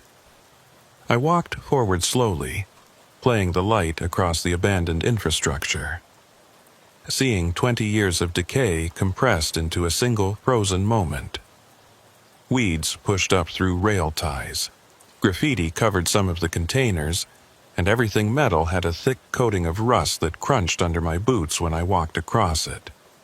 I followed the main transfer line deeper into the abandoned section, past sidings filled with freight cars that would never move again, past loading platforms where concrete had cracked and split from countless freeze-thaw cycles. The darkness here was absolute except for my flashlight. The nearest active section of the yard was too far away for its lights to penetrate, and I had the disorienting sensation of walking through a void where the normal rules of space and time didn't quite apply. After maybe 10 minutes of walking, I reached what must have been the main staging area, a broad expanse of rails and switches where cargo would have been sorted and organized before being moved out. In the center of the staging area was a single boxcar, newer than the others, painted dark blue with faded lettering on the side that I couldn't quite make out. The doors were closed and secured with a heavy padlock, and unlike everything else in the abandoned section, this boxcar looked maintained, like someone had been taking care of it even as everything around it fell apart. I walked around the boxcar slowly, examining it from all angles. The paint was faded but not peeling. The wheels showed signs of recent greasing, and the lock on the doors was modern, maybe a few years old at most. Someone was definitely still using this car for something, or at least ensuring it stayed secured. I reached out to touch the side of the car and jerked my hand back immediately. The metal was vibrating, just slightly, a subtle tremor that I could feel through my fingertips. I put my ear against the wall and listened. From inside came a sound, rhythmic and mechanical, like metal sliding against metal in a regular pattern. Scrape, pause, scrape, pause, scrape. It continued for maybe 30 seconds and then stopped. I stood there frozen, listening to the silence, and then the sound started again. Same rhythm, same mechanical quality. Something inside that locked boxcar was moving, and it wasn't random settling or wind or any other natural explanation I could think of. I backed away from the boxcar and pulled out my phone to check the time. 3:17 a.m. I'd been in the abandoned section for almost an hour, and my alarm was set to go off at 6, which meant I needed to get back to my truck and get some actual sleep if I wanted to be functional for tomorrow's drive. But as I turned to leave, my flashlight caught something on the ground near the boxcar. A set of tracks in the dirt and gravel, wet and muddy despite the fact that it hadn't rained in over a week. The tracks were human-shaped, boot prints roughly my size, and they led from the boxcar toward the western edge of the staging area before disappearing about 20 feet out, just ending as if whoever made them had simply stepped off the face of the earth mid-stride. I followed the tracks to where they terminated and crouched down to examine the ground. The boot prints were clear and deep right up until they weren't. No gradual fading or smearing, just a hard stop with nothing beyond. And the mud itself was wrong. Too dark, almost black, with an oily sheen that reflected my flashlight beam in rainbow patterns. I stood there for a long moment, trying to decide if I should investigate further or get the hell out while I still could. Common sense won, barely, and I turned back toward the fence line and my truck. But as I walked away, I couldn't shake the feeling that I was being watched, that something in or near that boxcar was aware of my presence and tracking my movements. I didn't look back, just kept my flashlight pointed ahead and my pace steady until I reached the fence gap and squeezed back through into the legitimate part of the world. By the time I got back to my truck, my hands were shaking and my shirt was soaked with sweat despite the cool night air. I climbed into the cab, locked the doors, and sat there for a while just breathing and trying to process what I'd seen. The vibrating boxcar, the scraping sounds, the mud tracks that ended nowhere, all of it felt wrong in a way I couldn't articulate. Wrong in a way that went beyond simple trespassing into an abandoned industrial area. I didn't sleep that night, just sat in my truck watching the fence line and the darkness beyond it, waiting for dawn. When the sun finally came up, I fired up the engine and got back on the road, putting miles between me and that freight yard as fast as legally possible. But I knew, even as I drove away, that I'd be back. The dreams had shown me something real, had led me to that boxcar for a reason, and whatever was happening in the abandoned transfer line wasn't finished with me yet. Not by a long shot. I stayed away from that freight yard for almost 3 weeks, changing my route and timing to use different facilities for my overnight breaks. I told myself I was being smart, avoiding a situation that had all the warning signs of something I didn't want to get involved with. But the dreams didn't stop just because I changed locations. If anything, they got worse, more insistent. The figure in the coveralls now appearing closer, more distinct, and the scraping sound from the boxcar bleeding through into my sleep until I'd wake up with my heart pounding and that rhythmic scrape, pause, scrape echoing in my memory. Other drivers started commenting on how tired I looked, asking if everything was okay, and I'd make up excuses about insomnia or schedule problems. Anything to avoid explaining that I was being haunted by dreams of an abandoned freight yard and a locked boxcar that vibrated with unseen activity. Finally, I gave up trying to avoid it and returned to the Gary yard, parking in my usual spot and forcing myself to go through my normal routine. But normal was relative now, and I found myself lying in my bunk with eyes wide open, listening to the sounds of the yard and trying to distinguish between ordinary industrial noise and anything that might be coming from the abandoned section. Around 2 a.m., I gave up on sleep entirely and went for a walk, not toward the fence gap, but just around the truck parking area, trying to clear my head. That's when I ran into Bo Laramie, the freight checker who worked the night shift verifying loads and updating manifests. Bo was in his early 30s, tall and rangy with a perpetual expression of mild amusement, like he found something inherently funny about the absurdity of working nights in a half-dead freight yard.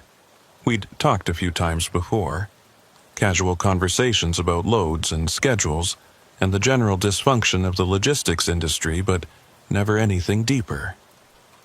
He was standing near the gate, smoking a cigarette when I approached, and he nodded in greeting. "Can't sleep either, huh?" I shook my head.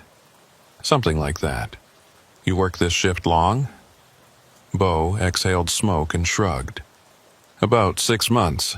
Needed the shift differential pay and didn't mind the hours. It's quiet mostly, plenty of time to think."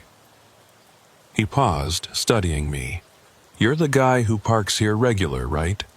The one who's been asking about the old transfer line." I felt a chill despite the mild night air. "Who told you I was asking about it?" Bo smiled slightly. "Orla mentioned it. She worries about drivers poking around back there, thinks someone's going to get hurt on the old equipment or fall through rotten decking or something. But between you and me, I don't think physical safety is what she's really worried about." He took another drag on his cigarette. "You've been back there, haven't you? Saw the blue boxcar?" It wasn't a question, so I didn't bother denying it. "Yeah, I saw it. What's the story with that thing?" Bo flicked ash and looked toward the dark section of the yard where the transfer line lay invisible beyond the fence. "The story, as far as I know it, is that boxcar was the last piece of equipment to use the transfer line before it got shut down. It was carrying something, nobody seems to know exactly what, and when they went to unload it, they found the cargo had been damaged, compromised somehow. Protocol said they should empty the car and decontaminate it, but instead they just locked it and left it sitting there. Been sitting there for 20 years now, and as far as I can tell, nobody's ever opened it to see what's inside. I asked why someone didn't just cut the lock and deal with whatever was in there. Bo laughed, but there was no humor in it. Because whatever's in there isn't sitting still. You heard the scraping, right? That's why nobody wants to open it. Something inside that car is active, moving, maybe alive, and the prevailing wisdom is that it's better to leave it locked than to find out what happens when you let it out. We stood in silence for a moment, the implications of that hanging between us. Finally, I asked, "You believe that? You think there's something alive in there?" Bo stubbed out his cigarette. "I believe that sound you heard is real, and I believe it's been making that sound for 20 years, according to the few people who've been back there to check on it. What's making the sound, that's above my pay grade. Could be some kind of chemical reaction, could be structural settling, could be something else entirely. But here's what I know for sure. Every night around 3:17, exactly 3:17, the sound gets louder. You can actually hear it from the active section if you're out in the yard and it's quiet enough. Scrape, pause, scrape, regular as clockwork, going for maybe 10 minutes and then stopping. It's been doing that for as long as anyone can remember." I felt cold again. 3:17 was exactly when I'd heard it in person, and it was approximately when the dreams always reach their peak intensity. "What's significant about that time?" I asked. Bo shrugged. "No idea. Maybe that's when the contamination event happened. Maybe that's when they locked the car. Maybe it's completely random. But it's consistent. You can set your watch by it." I thanked Bo for the information and headed back to my truck. But sleep was even more impossible now. At 3:15, I found myself sitting up in my bunk, watching the clock on my phone, waiting. 3:16, 3:17. And right on schedule, faint but unmistakable, I heard it, scrape, pause, scrape. The sound carried across the distance from the abandoned section, thin and metallic and persistent. I listened to it for the full 10 minutes Bo had mentioned, counting the rhythm, trying to find any variation in the pattern. There was none. At 3:27 exactly, the scraping stopped and silence returned. I sat there in the dark, feeling my skin crawl, knowing that tomorrow I was going to have to go back to that boxcar, knowing that whatever was happening there was connected to the dreams, and connected to me in ways I didn't yet understand, but couldn't ignore. The next night, I prepared more thoroughly. I brought a better flashlight, a crowbar in case I needed to pry anything open, and my phone fully charged with the camera ready to document whatever I found. I waited until 2:30 a.m. to make my approach, giving myself plenty of time to get to the staging area before the 3:17 window. The fence gap was exactly where I'd left it, and I slipped through with practiced ease, my eyes already adjusted to the darkness. The walk to the staging area felt shorter this time, more familiar, and I realized with some unease that I could probably navigate these abandoned tracks blindfolded now. The layout burned into my memory from countless dream repetitions. The blue boxcar sat exactly as before, silent and waiting, the modern lock gleaming dully in my flashlight beam. I approached it slowly, listening for any sound, any indication that the scraping had started early. Nothing yet, just the ambient noise of the wind moving through the decaying infrastructure. I checked my phone, 2:53. 24 minutes until the regular pattern was supposed to begin. I used the time to examine the boxcar more thoroughly, looking for any clue about its contents or its history. The faded lettering on the side turned out to be a serial number and a hazmat classification code, though the code itself had been partially painted over, obscuring the specific designation. I took photos of everything, the lock, the serial number, the wheels, the general condition of the car. Around 3:10, I noticed the mud tracks again, same as before, leading from the boxcar and terminating abruptly. But there was something new this time. A second set of tracks parallel to the first, also ending in that same impossible way. And these were fresh. The mud still damp and glistening, 3:15. I positioned myself near the boxcar's side wall, hand pressed against the metal, phone ready to record. 3:16. I could feel my pulse quickening. That anticipatory tension of waiting for something you know is coming but can't quite prepare for. 3:17. The vibration started first, subtle but distinct, and then the scraping began, louder than I'd heard it before, louder because I was right next to the source. Scrape, pause, scrape. The sound was coming from inside the car, definitely, and it had a specific quality that I hadn't noticed from a distance. A wetness to it, like metal dragging through something viscous. I pressed my ear against the wall and listened, trying to determine the exact location of the sound within the car. It seemed to be moving, starting from one end and progressing towards the other, then stopping and repeating the pattern. Scrape, pause, scrape. I started recording video, panning slowly from the lock to the wall where I had my ear pressed to the ground where the mud tracks emerged. The scraping continued, relentless and mechanical, and I found myself counting the intervals, 8 seconds of scraping, 4 seconds of pause, 8 seconds of scraping. The pattern held for the full 10 minutes that Bo had described, and then at 3:27 exactly, it stopped. The sudden silence was almost worse than the sound had been, a void that seemed to swallow all the ambient noise of the yard. I stood there with my phone still recording, breathing hard, waiting to see if anything else would happen. That's when I noticed movement near the western edge of the staging area, right where the mud tracks terminated. A shape in the darkness, roughly human-sized, standing absolutely still about 40 feet away. I swung my flashlight toward it, and the beam caught a figure wearing a coverall, dark blue or gray in the harsh white light, facing toward me.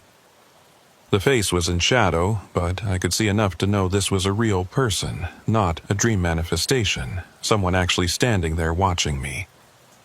I called out, "Hey, you work here?" The figure didn't respond, didn't move. I took a step forward. "I'm just looking around, didn't mean to trespass. You want me to leave?" Still no response. I took another step and the figure moved, not toward me, but sideways, a quick sliding motion that didn't look like normal walking. Then it was gone, vanished into the maze of abandoned equipment as completely as if it had never been there. I ran to where it had been standing, flashlight swinging wildly, and found fresh mud tracks, the same impossible tracks that ended abruptly, leading from where the figure had stood straight to nowhere. I got out of the abandoned section faster than I'd entered, not quite running but close enough, my mind spinning with what I'd just witnessed. Back in my truck, I reviewed the video I'd recorded, and my hands were shaking so badly I could barely hold the phone steady.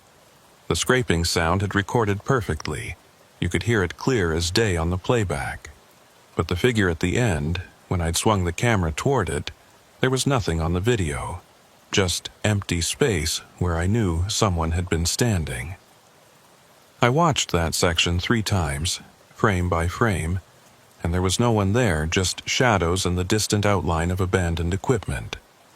Either my eyes had played tricks on me or the camera had failed to capture something that was objectively present, and neither explanation was comforting. I didn't sleep for the rest of that night, just sat in my cab reviewing the footage and trying to make sense of what I was dealing with. By dawn, I'd made a decision. I needed to know what was in that boxcar.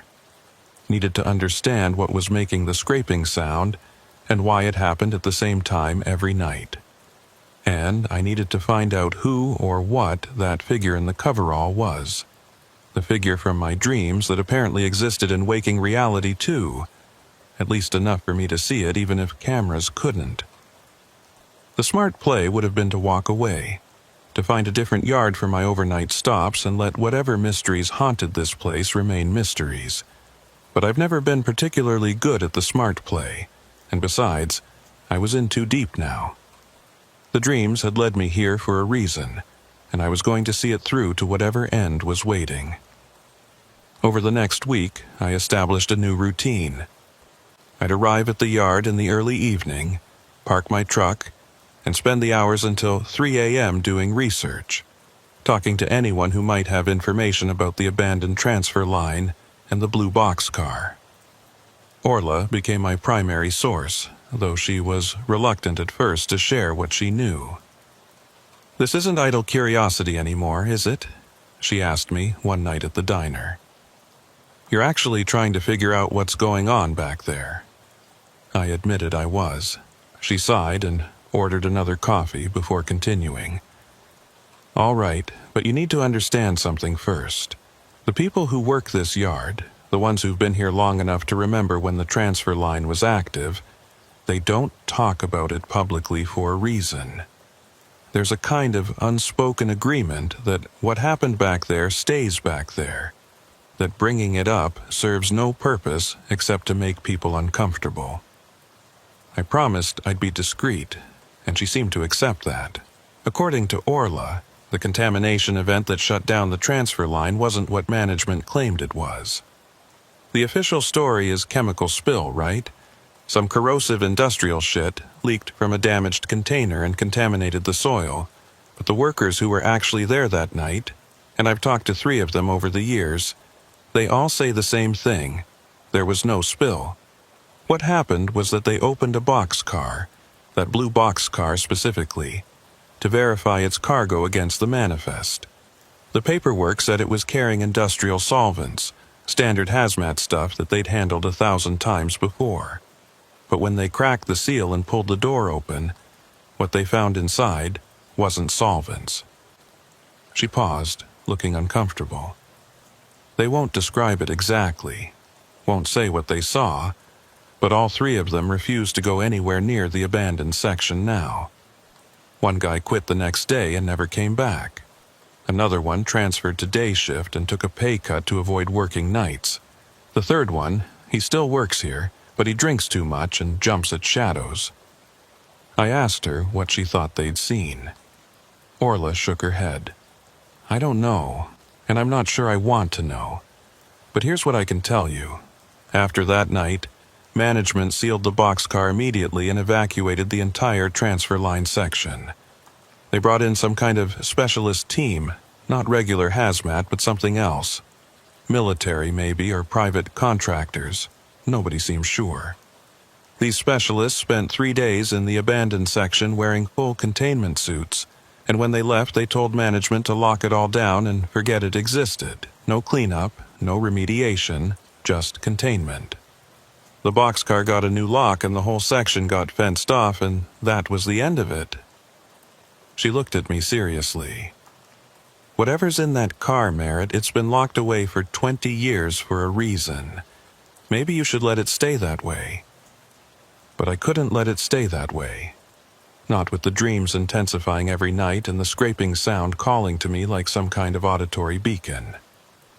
I started spending more time in the abandoned section, mapping out the layout, documenting the various pieces of equipment, looking for any clue that might explain the mud tracks, or the figure in the coverall, or the nightly mechanical scraping. I found old manifests tucked into a rusted filing cabinet near the main platform, water damaged and barely legible, but still containing fragments of information about what had moved through the transfer line. Most of it was routine. Chemicals and industrial waste bound for proper disposal facilities, exactly what you'd expect. But there were gaps in the records. Whole weeks where no cargo was logged despite evidence that the line had been active. And some of the entries that did exist had been redacted, black marker obscuring the cargo descriptions and destination codes, leaving only the dates and times. Bo Laramie turned out to be more helpful than I'd expected. He'd only been working the yard for 6 months, but he was curious and observant. and he'd noticed patterns that the old-timers had either forgotten or chosen to ignore. "The forklift," he said one night when I asked if he'd seen anything unusual. "There's this old forklift that's supposed to be parked in Bay 3 when not in use, but almost every morning I come in and it's been moved. Sometimes it's on the other side of the yard. Sometimes it's just a few feet from where it should be, but it's never where it's supposed to be." I asked if anyone drove it during the night. Bo shook his head. "That's the thing. Nobody has access to the keys except the day shift supervisor, and he swears he locks them in his office every night. But the forklift moves anyway, and there's never any sign of forced entry to get the keys." He paused. "I started checking the forklift's position before I leave and comparing it to where it is when I come back, and I've noticed it always moves in the same direction. West, toward the abandoned section." That detail stuck with me, gnawed at me during the days when I was supposed to be sleeping but couldn't. Everything seemed to be pointing toward the abandoned section, toward that blue boxcar with its rhythmic scraping and its unknowable contents. The dreams were now incorporating details I couldn't possibly have known, showing me spaces within the transfer line that I hadn't explored yet, but that turned out to be exactly as depicted when I went looking for them.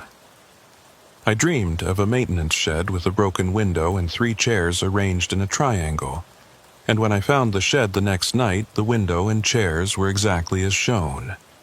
I dreamed of a specific pattern of rust on a container wall, and the next day I found that exact pattern on a container I'd never consciously examined. It was like the place was downloading information directly into my subconscious, preparing me for something, though I couldn't guess what.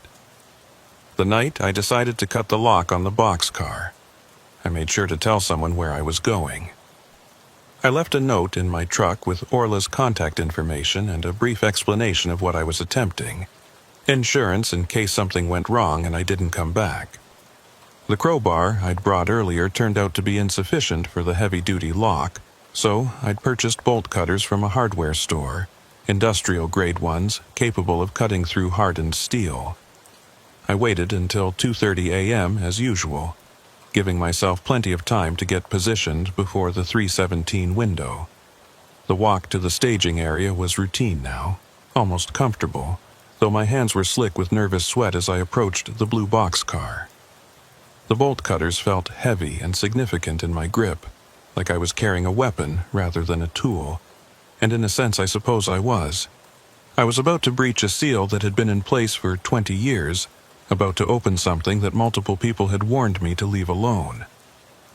I positioned the bolt cutters on the lock's shackle and applied pressure. The hardened steel resisted at first, but the cutters were high quality, and I was motivated. With a sharp crack, the shackle parted, and the lock fell to the ground, landing in the mud with a wet plop. I stood there for a moment, breathing hard, staring at the now unlocked door. It would be easy to walk away now, to tell myself I'd satisfied my curiosity and didn't need to actually see what was inside. But I'd come this far, and besides, it was 3:10, which meant the scraping would start in 7 minutes, and I wanted to be ready. I pulled the heavy door open, the hinges screaming in protest after decades of disuse, and shined my flashlight into the interior of the boxcar. At first I couldn't process what I was seeing, my brain refusing to make sense of the visual information it was receiving. The interior of the car was wrong, impossible, the dimensions not matching the exterior. It should have been maybe 40 feet deep, but the flashlight beam stretched into darkness that suggested a space much larger, maybe infinitely larger. And the walls weren't metal anymore, weren't anything I could identify. They had a quality that reminded me of organic tissue, wet and textured and slightly mobile, like they were breathing slowly. The floor was covered in that same black mud I'd seen in the tracks outside, pooled in places and running in rivulets toward unseen drains. And in the center of the space, about 20 feet in, there was something large, something that my flashlight couldn't fully illuminate because it seemed to absorb the light rather than reflect it. The shape was vaguely rectangular, maybe 8 feet tall and 4 feet wide, and it was moving, rocking back and forth in a slow rhythm. Scrape, pause, scrape. The sound was coming from the shape as it dragged against the floor, and now that I could see the source, I realized it wasn't mechanical at all. It was deliberate, purposeful, like the movement of something trying to get someone's attention. I took a step into the boxcar and immediately felt wrong, like I'd crossed a threshold that my body knew I shouldn't have crossed. The air inside was thick and wet, and tasted of rust and decay, and something else, something chemical that made my eyes water. 3:17.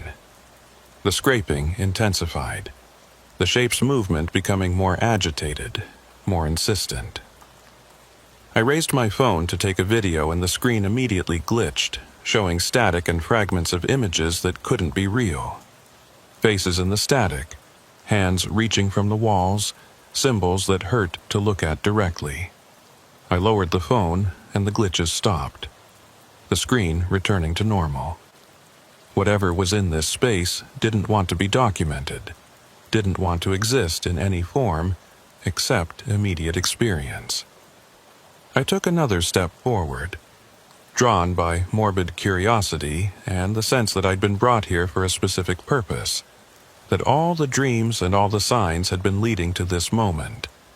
The shape rotated toward me, and I saw that what I'd mistaken for a rectangular object was actually a figure, tall and hunched and wearing the remnants of a coverall that had fused with its skin in places.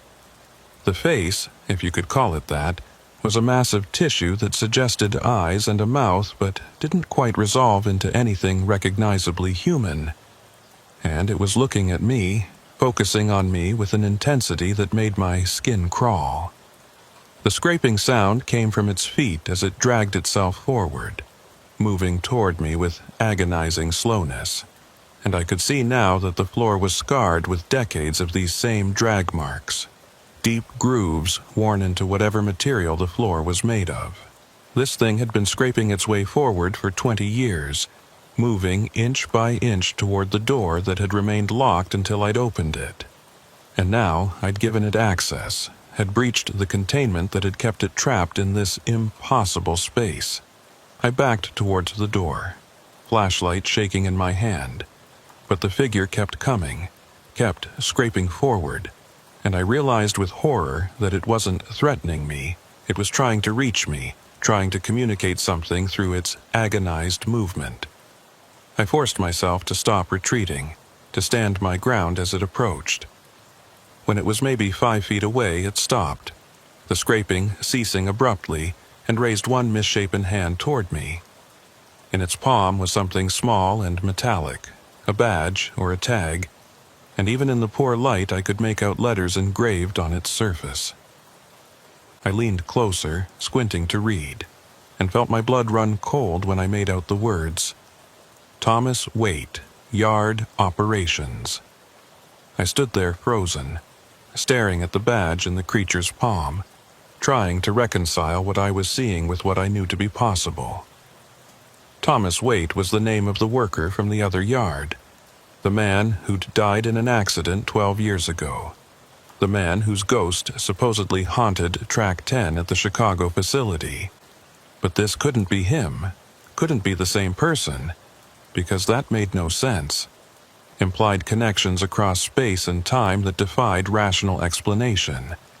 Yet here was his badge, held in the hand of something that had once been human, and had spent 20 years scraping its way across the floor of an impossible space inside a locked boxcar. The creature made a sound, a wet rattling that might have been an attempt at speech, and extended the badge toward me more insistently. I reached out slowly and took it from its palm, the metal warm and slick with the same oily substance that covered everything in this space. The moment the badge touched my skin, I felt a jolt of something. Not electricity, but information, images and sensations flooding into my mind too fast to process consciously. I saw the night the transfer line was shut down, Saw workers opening this boxcar and finding not industrial solvents but something else. Something alive and aware and angry. I saw them trying to close the door. Saw one worker, young and terrified, getting pulled inside as the others fled. I saw the specialist team in their containment suits examining the boxcar's interior and making the decision to seal it permanently, knowing that someone was still inside, still alive, but determining that the risk of opening it again was too great. I saw that worker, Thomas Waite, because it was him somehow. It was the same man whose death in Chicago had haunted Track 10, trapped in this space as the days became weeks, became years. His body changing, adapting to the environment, becoming something else while his mind remained horribly intact. The images stopped, and I staggered backward, nearly dropping the badge. The creature watched me with those suggestion of eyes, waiting for some response, some acknowledgement. "How?" I managed to say. "How are you here? How is this possible?" The rattling sound came again, and this time I understood it wasn't trying to speak. It was trying to show me something. It turned its misshapen form and pointed toward the back of the impossible space, toward darkness that my flashlight couldn't penetrate. I followed its gesture and saw there were other shapes back there, other figures standing or crouched or prone, all of them silent, all of them wrong, in the same way this creature was wrong. How many people had been pulled into this space over the decades? How many workers had vanished without explanation, written off as job abandonment or listed as missing persons whose cases went cold? This boxcar was a trap, a collection point, and Thomas Waite was just one of many who'd been caught in it. I looked at the badge in my hand, at the name engraved in metal that was now my burden to carry. "I'll tell someone," I said, though I had no idea who would believe me or what could possibly be done even if they did. "I'll make sure people know what happened here." The creature made a sound that might have been acknowledgement or might have been something else entirely, and then it turned and began scraping its way back toward the center of the space, back to whatever purpose or punishment it had been engaged in for the last 2 decades.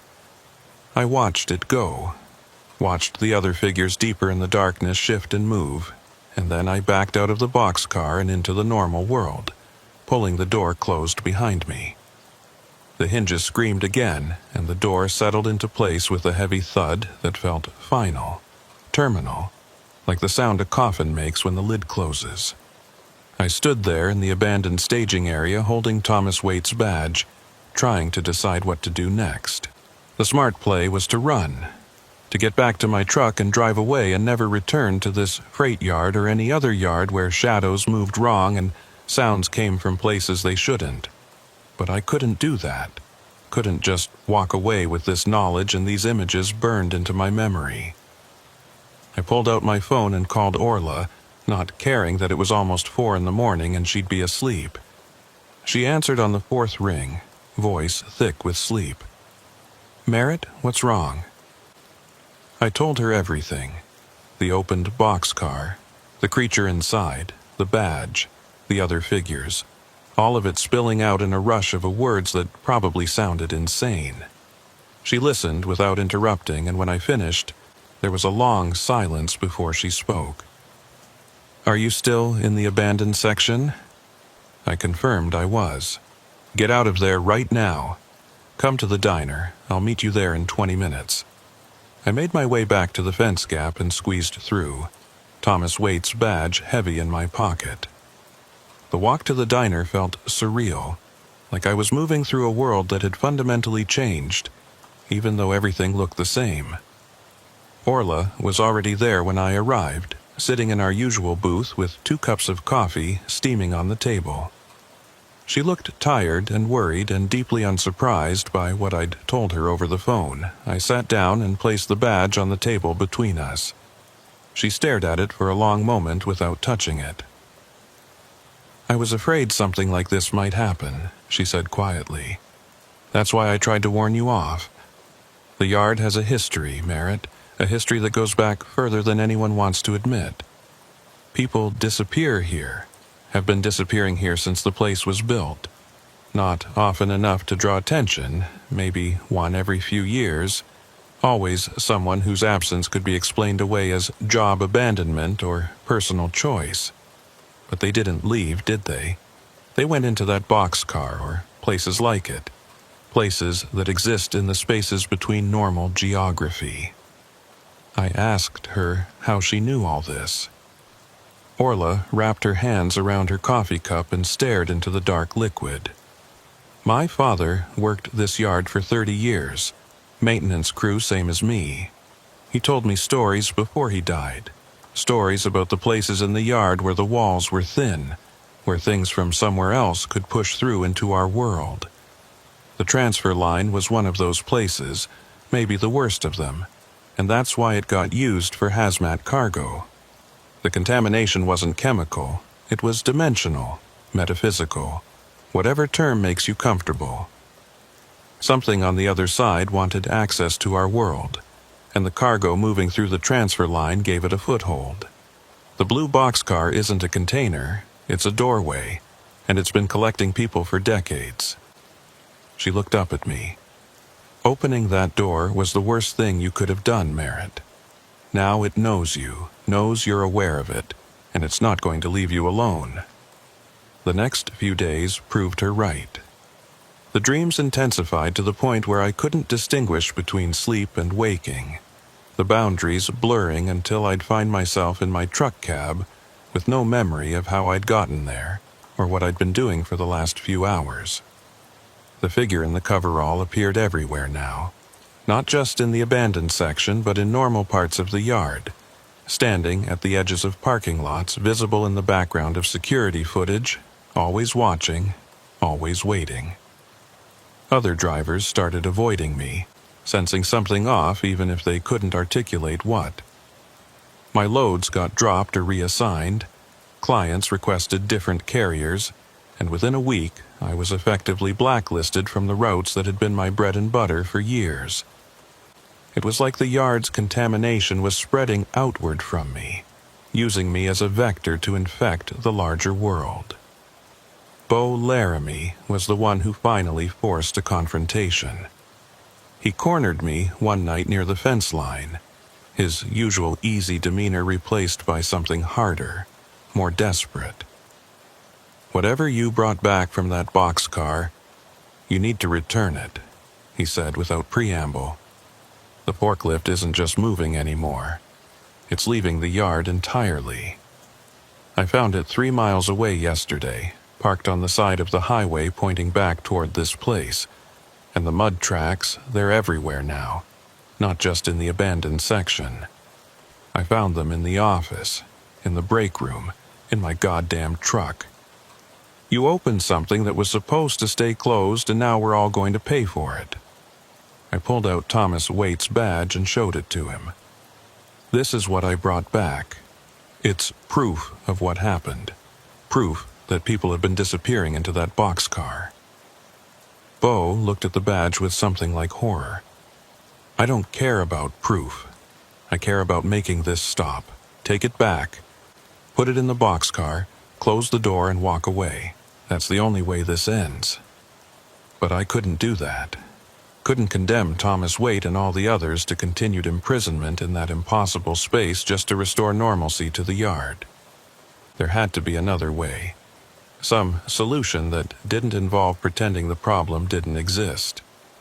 I spent the next week researching, digging through old newspapers and accident reports and missing persons databases, building a timeline of disappearances that stretched back 40 years.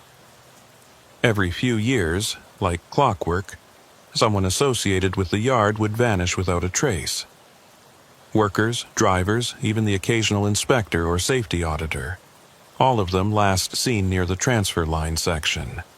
All of them written off as voluntary departures or unsolved mysteries. The pattern was clear once you knew to look for it, and I compiled everything into a document that I planned to take to law enforcement, to the media, to anyone who would listen. Orla tried to talk me out of it. "You're not going to save anyone. You're just going to mark yourself as crazy and dangerous. Nobody wants to know the truth about what's in that boxcar, Merritt. The people who could do something about it have known for decades and chosen not to act because the alternative is worse. You think opening it and letting those things out is mercy? You think they're still human enough to want freedom? They've been in there for years, some of them decades, transformed by that environment into something that can't survive in our world. The kindest thing you can do is leave them where they are and try to move on with your life." But I couldn't move on, couldn't function knowing what I knew, carrying Thomas Waite's badge in my pocket like a weight that grew heavier every day. The night I went back to the boxcar with the intention of forcing it fully open, documenting everything inside, and calling the authorities regardless of the consequences, I wasn't alone. The figure in the coverall was waiting for me at the fence gap, standing silent and patient as I approached. Up close, I could see details I'd missed before. The way the fabric had merged with skin, the way the limbs bent at angles that suggested broken bones that had healed wrong, the complete absence of anything recognizably human in the face. This was what Thomas Waite had become, what awaited all of us if we spent enough time in that contaminated space. The figure didn't try to stop me as I squeezed through the fence, just followed at a distance as I made my way to the staging area. The blue boxcar's door was standing open, swinging slightly in the night breeze, though I'd closed it firmly the last time I was here.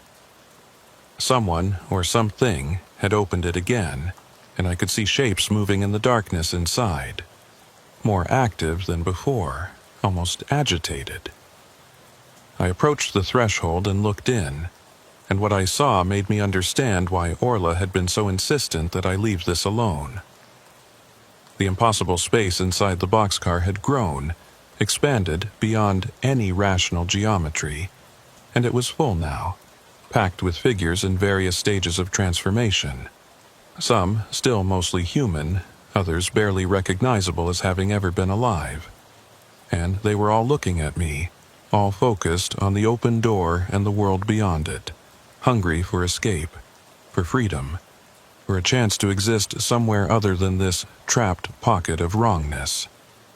If I documented this, if I brought authorities here and forced them to deal with it, what would happen? Would they try to help these people, try to reverse whatever had been done to them? Or would they do what the specialist did 20 years ago, seal it up and pretend it didn't exist because the alternative was too terrible to contemplate? I stood there paralyzed by indecision, and that's when the figure beside me, the one I'd come to think of as Thomas Waite, even though it bore almost no resemblance to whoever Thomas Waite had been, reached out and gently took the badge from my hand. It looked at the piece of metal for a long moment, and I could swear I saw something like recognition or grief pass across its ruined features. Then it stepped through the door into the boxcar, into that impossible space, and the other figures parted to let it through. It walked to the center of the space and turned to face me, still holding the badge, and made that rattling sound one last time. Then it reached up and pulled the door closed from the inside, the metal slamming shut with a finality that echoed across the abandoned staging area. I stood there for a long time, staring at the closed door, understanding that the choice had been made for me. Whatever was in that boxcar wanted to stay there, or at least had accepted that staying there was better than the alternative. I pulled out my phone and deleted the video I'd taken, deleted the photos, deleted every piece of evidence I'd compiled about the disappearances and the contamination and the impossible geometry. Then I walked back to my truck, climbed in, and drove away from that freight yard for the last time. I never went back, never took another route that would bring me anywhere near Gary, Indiana. I found different runs, different yards, Different overnight stops where the only dreams I had were the normal anxiety-laden nonsense that all drivers experience. But sometimes, late at night when the road is empty and the radio is full of static, I think I hear that scraping sound in the distance, rhythmic and patient and utterly relentless. And sometimes, when I check my mirrors, I see a figure in a coverall standing at the side of the highway, watching as I pass, and I know that what happened in that yard didn't end when I drove away. It just stopped being my problem to solve. The boxcar is still there, still collecting, still serving whatever purpose it was designed for by whatever entities or forces operate in the spaces between normal reality. And Thomas Waite, or what's left of him, is still scraping his way forward in that darkness, marking time until someone else gets curious enough or foolish enough to open the door and start the cycle all over again. I hope for their sake they're smarter than I was. I hope they walk away before it's too late. But hope is a weak thing against the pull of mystery, against the human need to know and understand and document. Someone else will open that door eventually, will peer into that impossible space and try to make sense of what they're seeing. And when they do, they'll understand what I understood. That some things are sealed away not to protect them, but to protect us from them. And breaking those seals carries consequences that extend far beyond whatever curiosity prompted the action. That's the real horror of it, not what's in the boxcar, but what we become when we acknowledge it exists. I still have dreams sometimes, though they're different now. Instead of the abandoned staging area and the figure in the coverall, I dream of all the other places like it. All the other sealed spaces and forgotten corners where reality has worn thin and things from elsewhere have pushed through. Every freight yard has them. Every industrial complex, every place where humans have built infrastructure on top of land that never wanted to be developed. We've created a network of weak points, a map of contamination that stretches across the continent, and the things on the other side are patient, so patient, waiting for the right moment or the right person to provide them with access. I was one small part of that larger pattern, one driver who got too close to one weak point in one yard. There are thousands of others, thousands of sealed doors and forbidden sections, and places where workers know not to go even if they can't articulate why. The smart ones listen to that instinct, respect the warnings, and find different routes. The rest of us learn the hard way, if we learn at all, and carry the knowledge like scar tissue, permanent reminders of the price of curiosity in a world where some questions should never be asked, and some answers should never be found. Being an owner-operator means the rig is yours, the profit is yours, and so are the problems. My name is Cullen Braddock, and I've been running my own truck for 8 years now, hauling freight across the Midwest and down into the industrial South, building relationships with shippers and brokers, maintaining my equipment, and doing everything I can to keep the wheels turning and the payments current. It's a precarious existence, one bad breakdown or one slow month away from financial disaster, but it's mine, and I wouldn't trade it for anything. Most of my regular runs involve moving manufactured goods from factories in Michigan and Ohio down to distribution centers in Tennessee and Georgia. Steady work that pays decent and keeps me on familiar routes where I know which truck stops have the best coffee and which freight yards will get me loaded or unloaded efficiently. One of those regular stops is a mid-sized intermodal facility outside of Louisville, Kentucky, a place where rail meets road and containers get transferred between modes with reasonable speed and minimal bureaucracy. I'd been using this yard for 3 years without incident, a reliable waypoint on my southern runs, until the night I first heard the horn.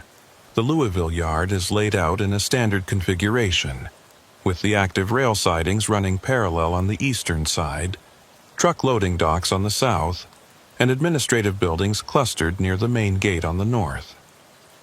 The western section of the yard is mostly unused. a collection of old tracks and rusted infrastructure left over from when the facility was larger and busier. Before, containerization and automation reduced the need for manual switching and extensive rail capacity. Management keeps promising to redevelop that section, maybe sell it off or lease it to another operator. But for now, it just sits there, a ghost of industrial ambition that nobody has the energy or capital to properly address. Most drivers never see the western section because there's no reason to go back there. All the active operations are concentrated on the east and south sides. But as an owner-operator, I'm always looking for quiet places to park during my mandatory breaks, places away from the noise and activity where I can actually get some decent sleep, and the western section's abandoned feel made it perfect for that purpose.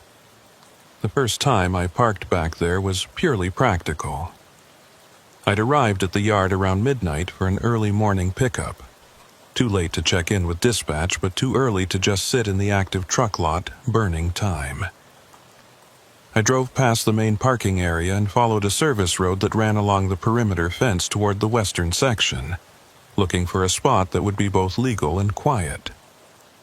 The road dead-ended at an old gate that had been chained open years ago and never closed, and beyond it I could see the abandoned tracks stretching into darkness, flanked by security lights that were spaced too far apart to be really useful. I pulled through the gate and found a flat area near what looked like an old maintenance platform, killed my engine, and settled in for a few hours of rest. The quiet was immediate and absolute. None of the clanging and diesel rumble that characterized the active sections. Just the distant hum of highway traffic and the occasional creak of metal expanding or contracting in the night air. I slept well that first night. Better than I usually did in truck stop parking lots or active freight yards. When my alarm went off at 6 a.m., I felt genuinely rested, the kind of deep sleep recovery that makes the job bearable. I drove back to the active section, got my container loaded, and headed out on my run without giving the western section another thought. It became my regular spot after that. Whenever I had overnight time to kill in Louisville, I'd park back in the abandoned section and enjoy the peace and quiet. Other drivers started asking me where I'd been sleeping because I looked less exhausted than usual, and I'd give vague answers about finding a quiet spot, not wanting to share the location and risk it becoming crowded. For 3 weeks, this arrangement worked perfectly, and I congratulated myself on finding a little edge. A small advantage that made the grinding reality of long-haul trucking slightly more tolerable. Then came the night of the horn. I'd parked in my usual spot around 11 p.m., run through my pre-sleep checklist of locking doors and setting alarms, and was just drifting off when the sound jolted me awake. It was a locomotive horn, loud and close. The kind of sustained blast that locomotives give when approaching a crossing or warning workers off the tracks. But there was no reason for a locomotive to be back here in the abandoned section, and the blast went on longer than normal, maybe 15 seconds of sustained noise that echoed off the containers and buildings and seemed to come from everywhere and nowhere at once. I sat up in my bunk, heart pounding, and checked my phone. 3:17 a.m. exactly. The horn stopped as abruptly as it had started, leaving behind a ringing silence that felt almost worse than the noise had been. I waited for several minutes, listening for any follow-up sounds, any indication of what had caused the horn blast. Nothing came. Eventually, I convinced myself it must have been a locomotive on one of the active tracks, the sound carrying strangely across the yard and seeming closer than it actually was. I lay back down and tried to return to sleep, but the horn had triggered an adrenaline response that kept me awake and alert for another hour before exhaustion finally dragged me under. The next morning, I asked around at the dispatch office, casual inquiries about whether they'd had any unusual locomotive activity around 3 a.m. The dispatcher, a woman named Nola Vexler, who'd been working the yard for 15 years, gave me an odd look. "We don't run night operations on the rail side," she said. All the locomotive movements happen during day shift. At 3 a.m., the only things moving in this yard are trucks. I described what I'd heard, and she frowned. You were parked in the western section, weren't you? When I confirmed, she nodded slowly. Yeah, you're not the first person to report hearing things back there. Old equipment settling, metal stress from temperature changes, sound bouncing weird off all those containers, plays tricks on your ears, especially if you're half asleep. Her explanation made sense, was exactly the kind of rational answer I wanted to hear, but something about her delivery felt rehearsed, like she'd given this speech before and didn't quite believe it herself. I thanked her and headed out on my run, and for the next week I made a point of parking in different locations when I had Louisville overnight stops. But those other spots were noisier, less conducive to real rest, and I found myself getting increasingly tired and irritable as my sleep quality declined. Finally, I gave in and went back to the western section, telling myself that one unexplained noise wasn't worth sacrificing good sleep over. That decision turned out to be a mistake, though it took me a while to understand just how serious a mistake it was. The second time I heard the horn, I was more prepared for it, or at least less startled when it came. Again, it was 3:17 a.m. exactly. Again, it was that sustained blast that seemed to come from multiple directions simultaneously, and again, it lasted about 15 seconds before cutting off. This time, I was awake enough to actually listen analytically rather than just reacting to the noise. The horn sounded old, not the clean electronic tones of modern locomotives, but the deeper, more resonant blast of vintage equipment. The kind of horn they used on diesel engines in the 60s and 70s before standardization and safety regulations changed everything. And there was something off about the way it echoed, like the sound was bouncing off structures that shouldn't exist or coming from a space that didn't quite align with normal geography. I got out of my truck and walked around the immediate area, flashlight in hand, looking for the source. The horn didn't repeat, and my search revealed nothing but the usual abandoned infrastructure, rusted tracks and silent containers, and the skeletal remains of equipment that hadn't moved in decades. I went back to my truck and tried to sleep, but couldn't, the horn having triggered that same adrenaline response that made rest impossible. At 6 a.m., when my alarm went off, I was exhausted and frustrated, and I made a decision to actually investigate the western section properly during daylight hours, to map out what was back there and see if I could identify a plausible source for the horn sounds. I had a light load that day and made good time to my delivery point, which gave me the afternoon free to drive back to Louisville and do some exploring. The yard was busy during the day, trucks and forklifts moving constantly, but the western section was as deserted as ever.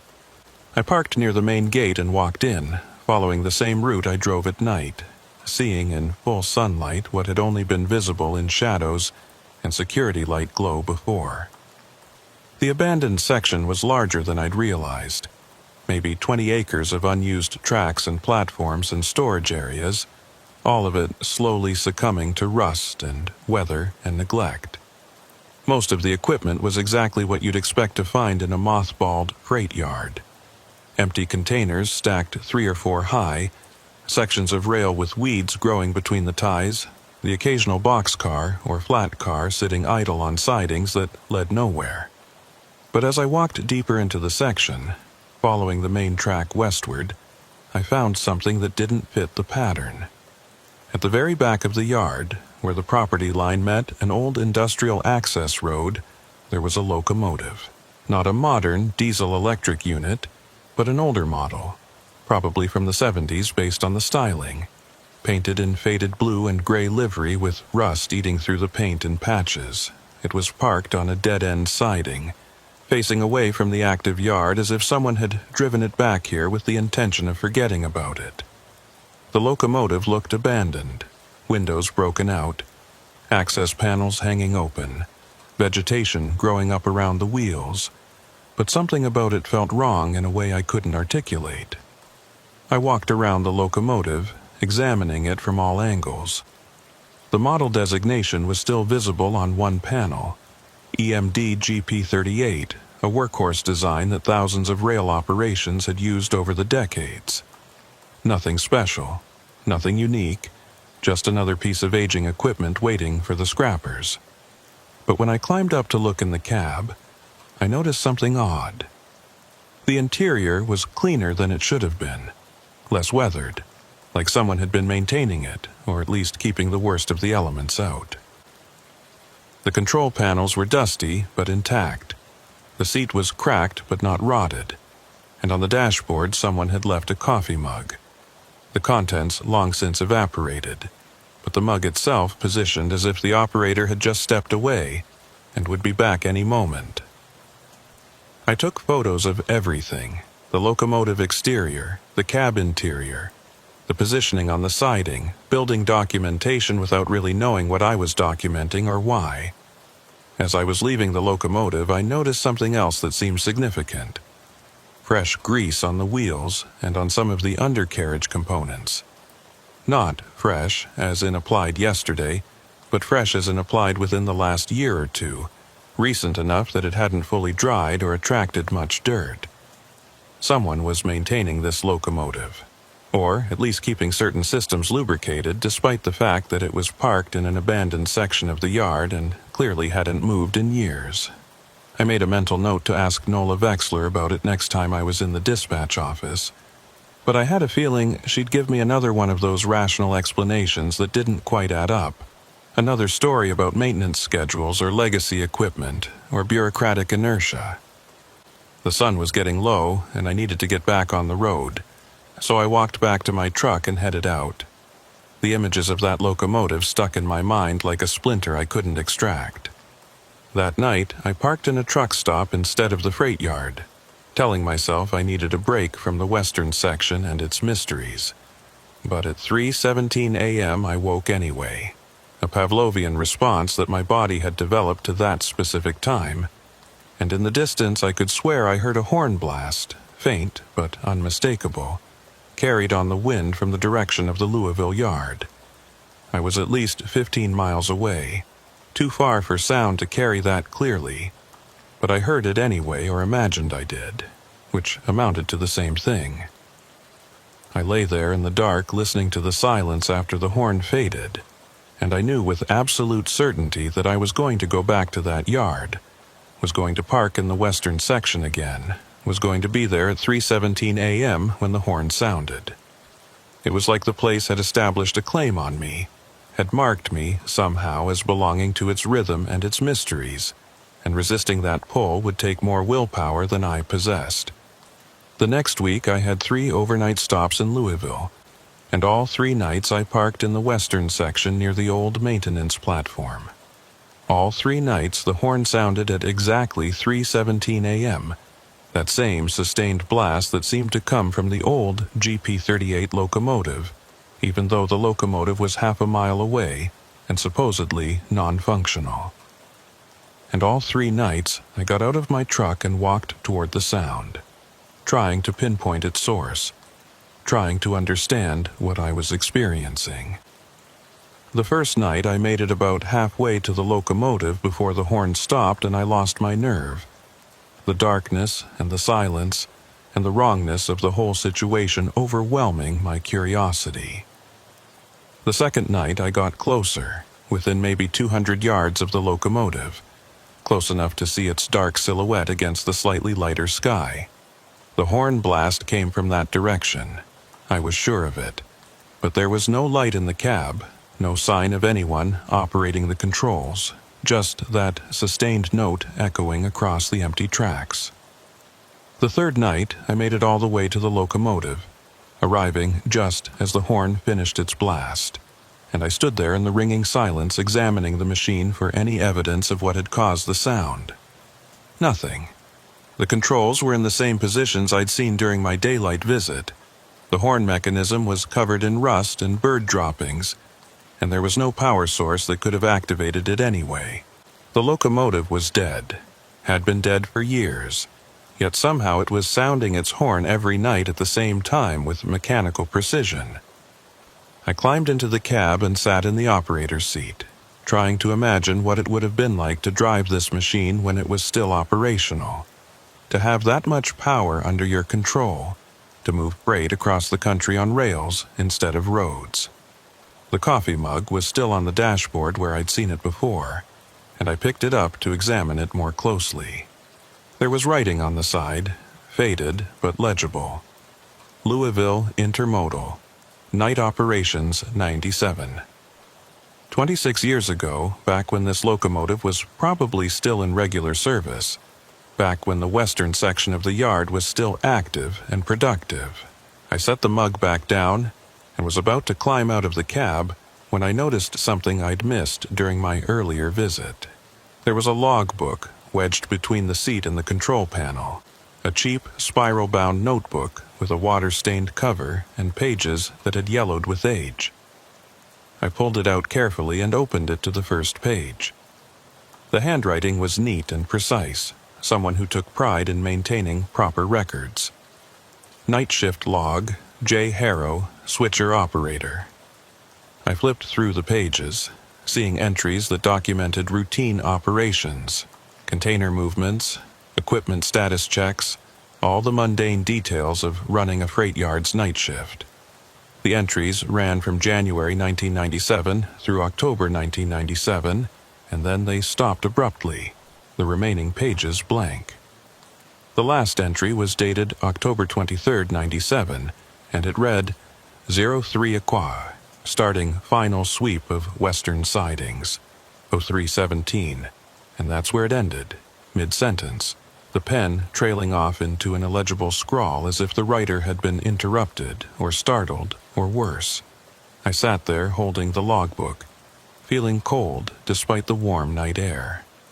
Judd Harrow, the name Nola had mentioned as one of the yard's switcher operators, the name I'd seen on crew rosters and old paperwork. But I'd never met him, never seen him during any of my visits to the yard, and now I understood why. Whatever had happened to Judd Harrow on October 23, 1997, at 3:17 a.m. it had happened here in this locomotive, and it had left a mark on the western section that persisted 26 years later, manifesting as a horn blast that sounded every night at the exact time of whatever incident had occurred. I wanted to show the logbook to someone, to Nola, or to yard management, or to anyone who might be able to explain what had happened, but I also knew instinctively that showing it would be a mistake, would open doors that were better left closed. Instead, I tucked the logbook back where I'd found it and climbed down from the locomotive, walking back to my truck with the certain knowledge that my relationship with the Louisville yard had fundamentally changed. The next morning, I went to the dispatch office with the intention of asking Nola Vexler directly about Judd Harrow and what had happened in October of 1997. But when I walked in, I found a different dispatcher on duty, a younger guy I didn't recognize who told me Nola had taken a few personal days and wouldn't be back until next week. I asked if there were any old-timers around who might remember the yard's operations from the 90s, and the dispatcher shrugged. Most of those guys retired or moved on years ago. This place has pretty high turnover. People don't stick around long-term like they used to. I thanked him and left, frustration building at how the yard seemed to actively resist any attempt to understand its history, throwing up obstacles and deflections whenever I got close to answers. I spent the next week on regular runs, hauling loads through my established routes, and trying to maintain the routine that kept my business viable. But the Louisville yard had gotten under my skin in a way I couldn't shake, and I found myself thinking about it constantly, planning my route to ensure I had overnight stops there, arranging my schedule around being present at 3:17 a.m. Other drivers started commenting on my distraction, asking if everything was okay, and I'd deflect with vague answers about business stress or equipment concerns. The truth was, I'd become obsessed with solving the mystery of the horn, with understanding what had happened to Judd Harrow and why the western section of the yard felt so wrong despite looking like any other piece of abandoned industrial infrastructure. When Nola Vexler finally returned to work, I made a point of catching her during a quiet moment in the dispatch office. "I need to ask you about something that happened a long time ago," I said, keeping my voice casual. "October 90, a switcher operator named Judd Harrow. What can you tell me about him?" Nola's expression went carefully neutral, the look of someone who'd been asked a question they'd hoped to avoid. "Why are you asking about Judd?" I told her about finding the logbook, about the incomplete final entry, about wanting to understand the yard's history. She was quiet for a long moment, and when she finally spoke, her voice was measured and cautious. Judd Harrow disappeared on October 23, 1997. He was working night shift in the western section, doing routine equipment checks, and he just vanished. They found his locomotive still running on a siding, logbook open, coffee still warm, but no sign of Judd. Search parties went through the whole yard, checked every building and container and piece of equipment. Police investigated. Theories ranged from voluntary disappearance to foul play, but nothing ever got proven and Judd was never found. I asked what she thought had happened. Nola looked at me with an expression I couldn't quite read, something between sympathy and warning. "I think Judd saw or experienced something in the western section that we can't explain using normal logic.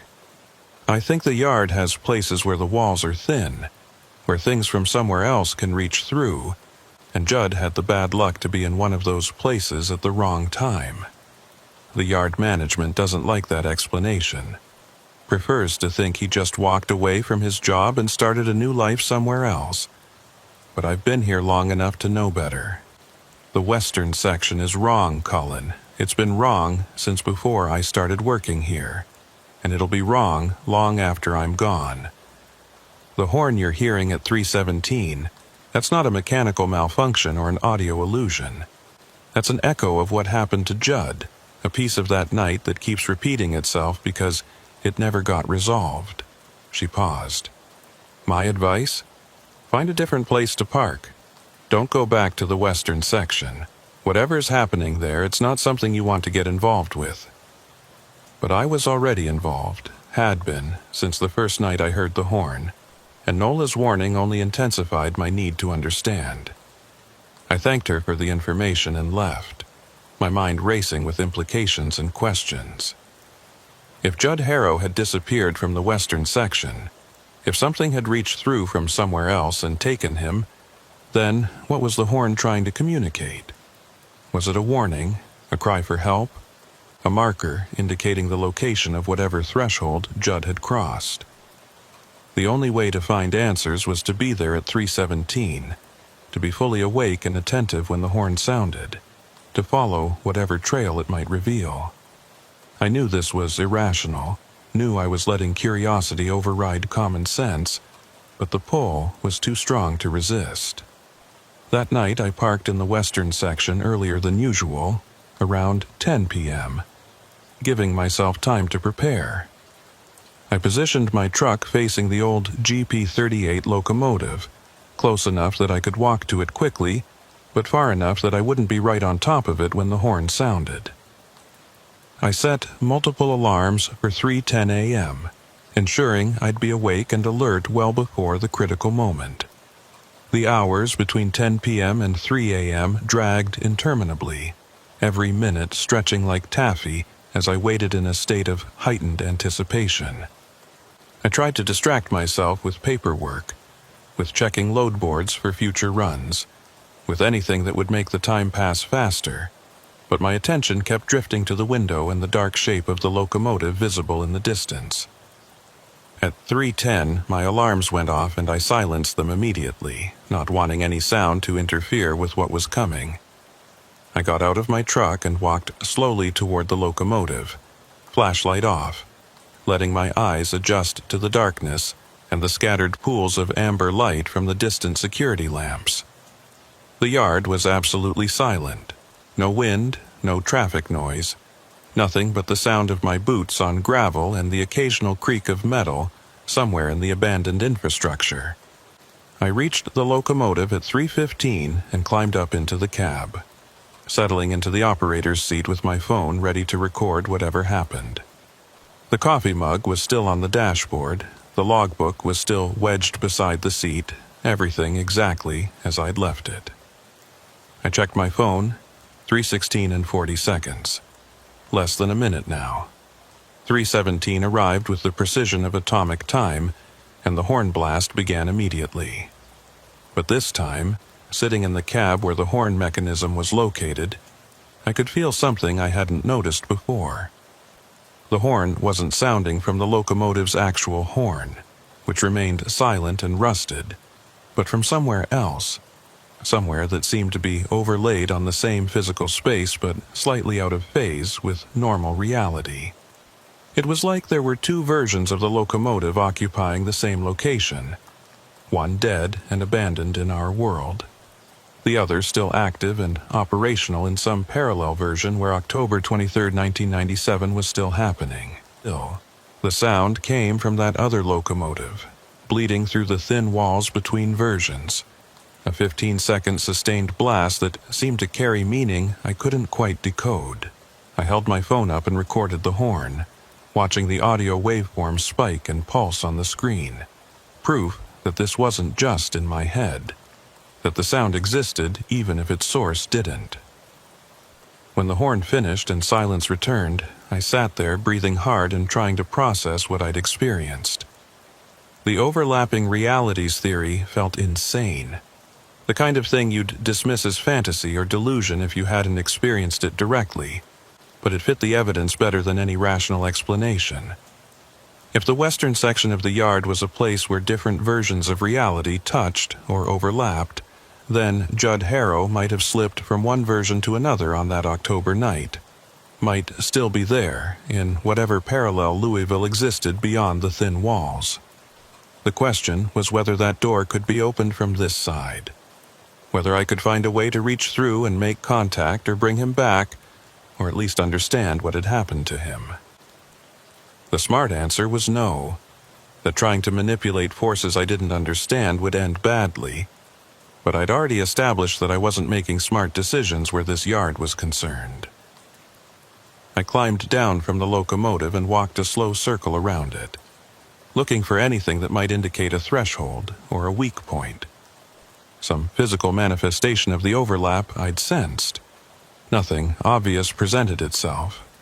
Just the same rusted equipment and overgrown tracks I'd seen a dozen times before.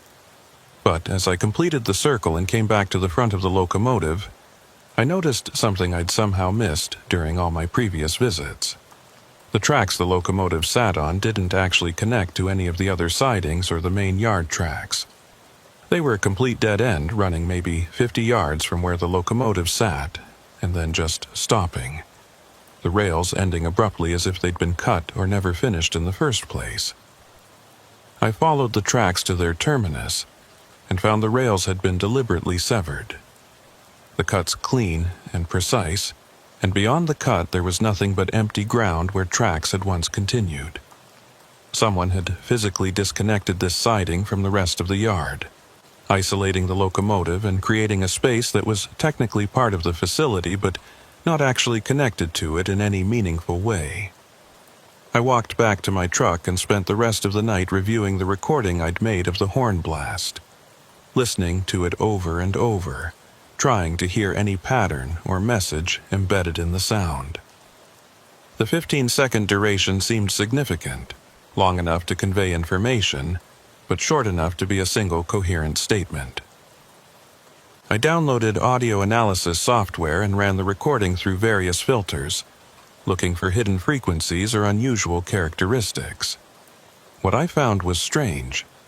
The horn sound existed across a much wider frequency range than normal, extending into both infrasonic and ultrasonic ranges that shouldn't be possible for a mechanical horn to produce.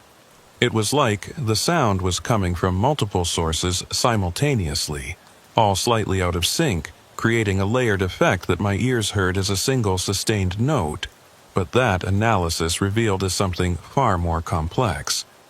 When dawn came, I drove back to the dispatch office and found Nola on duty again. I showed her the audio recording and the frequency analysis, explained what I'd experienced sitting in the locomotive cab, and asked her directly what she thought was happening. She listened without interrupting, and when I finished, she looked at me with an expression of deep concern. "You're getting too close, Cullen. Whatever's in the western section, it's starting to notice you, starting to pull you in the same way it pulled Judd.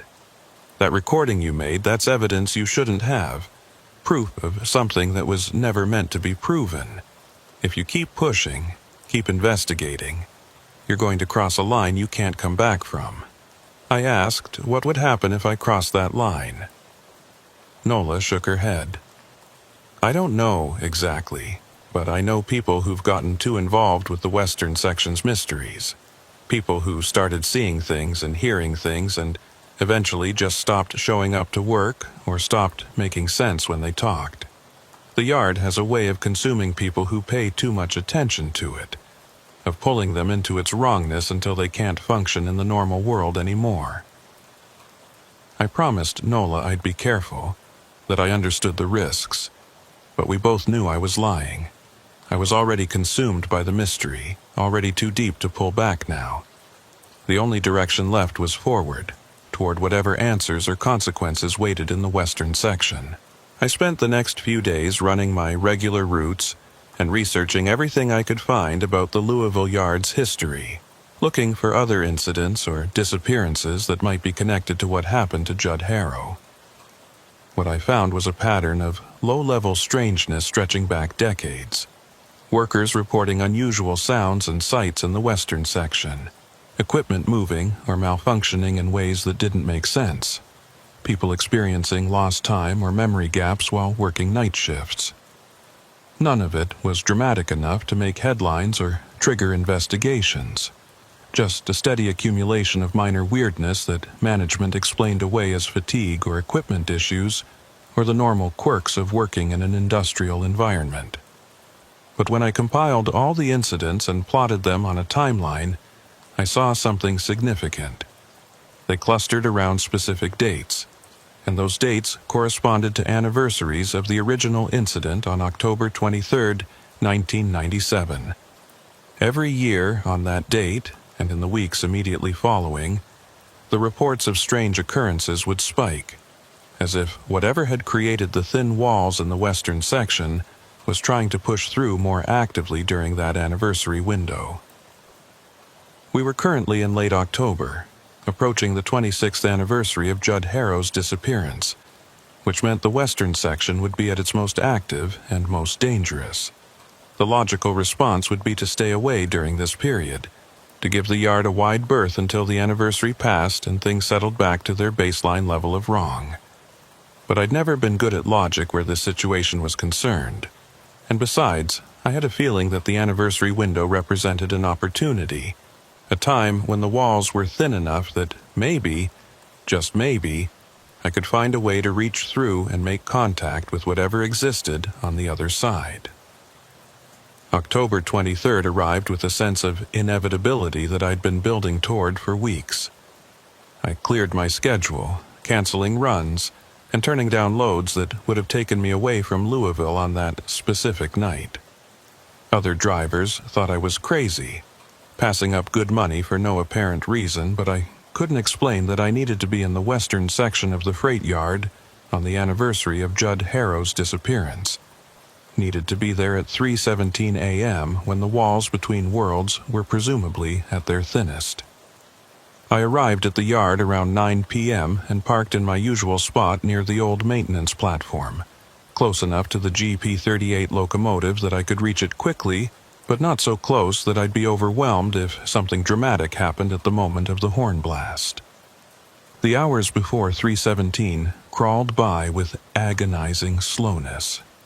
I tried to rest, tried to prepare mentally for whatever I might encounter, but nervous energy kept me pacing around my truck, checking and rechecking my flashlight batteries, my phone charge, my emergency supplies. Around midnight, I walked over to the locomotive and sat in the cab, rereading Judd Harrow's logbook entries, trying to understand the mind of a man who'd documented routine operations right up until the moment something extraordinary happened to him. The entries were mundane in the extreme, noting container movements and equipment status and weather conditions, a litany of ordinary details that made his sudden disappearance even more jarring. One moment he was doing his job, making his rounds, maintaining the records that someone somewhere thought were important, and the next moment he was gone, erased from this version of reality as cleanly as if he'd never existed. Around 2 a.m., I noticed something I'd missed during all my previous visits to the locomotive. The floor of the cab, near the operator's seat, had a pattern of wear that didn't match normal use. There were marks in the metal, not scratches, but depressions, like something heavy had been pressing down repeatedly in the same spot for a long period of time. I crouched down to examine them more closely and realized they were shaped like footprints. But the pattern was wrong. Normal footprints would show heel and toe impressions from someone standing or walking, but these were perfectly flat, uniform pressure across the entire foot area, like someone had been standing absolutely still in this exact spot for hours or days or longer. And they were positioned facing the controls, as if someone was still standing here even though I couldn't see them, someone whose weight was enough to permanently deform the metal, but whose presence existed just outside the range of normal perception. I stood up quickly and backed away from that spot, suddenly feeling like I was intruding on a space that was already occupied. The cab felt crowded now, the air thick and close despite the broken windows and the cool night breeze flowing through. I climbed down from the locomotive and walked a circuit around it, trying to shake the feeling of being watched, being measured, being judged by something that existed in the overlapping space between this reality and whatever other version pressed against it. When I completed the circuit, I checked my phone. 2:47. 30 minutes until the horn, 30 minutes until whatever was going to happen would begin to happen. I returned to my truck and sat in the cab with the doors locked, watching the locomotive through the windshield, waiting. 3:10 arrived, and I got out of my truck with my flashlight and my phone, both fully charged and ready to document whatever occurred. I walked slowly toward the locomotive, every sense heightened, aware of sounds and movements that I would normally ignore. The yard was silent in a way that felt unnatural, the usual ambient noise of distant traffic and settling metal completely absent, like someone had wrapped the western section in acoustic dampening material.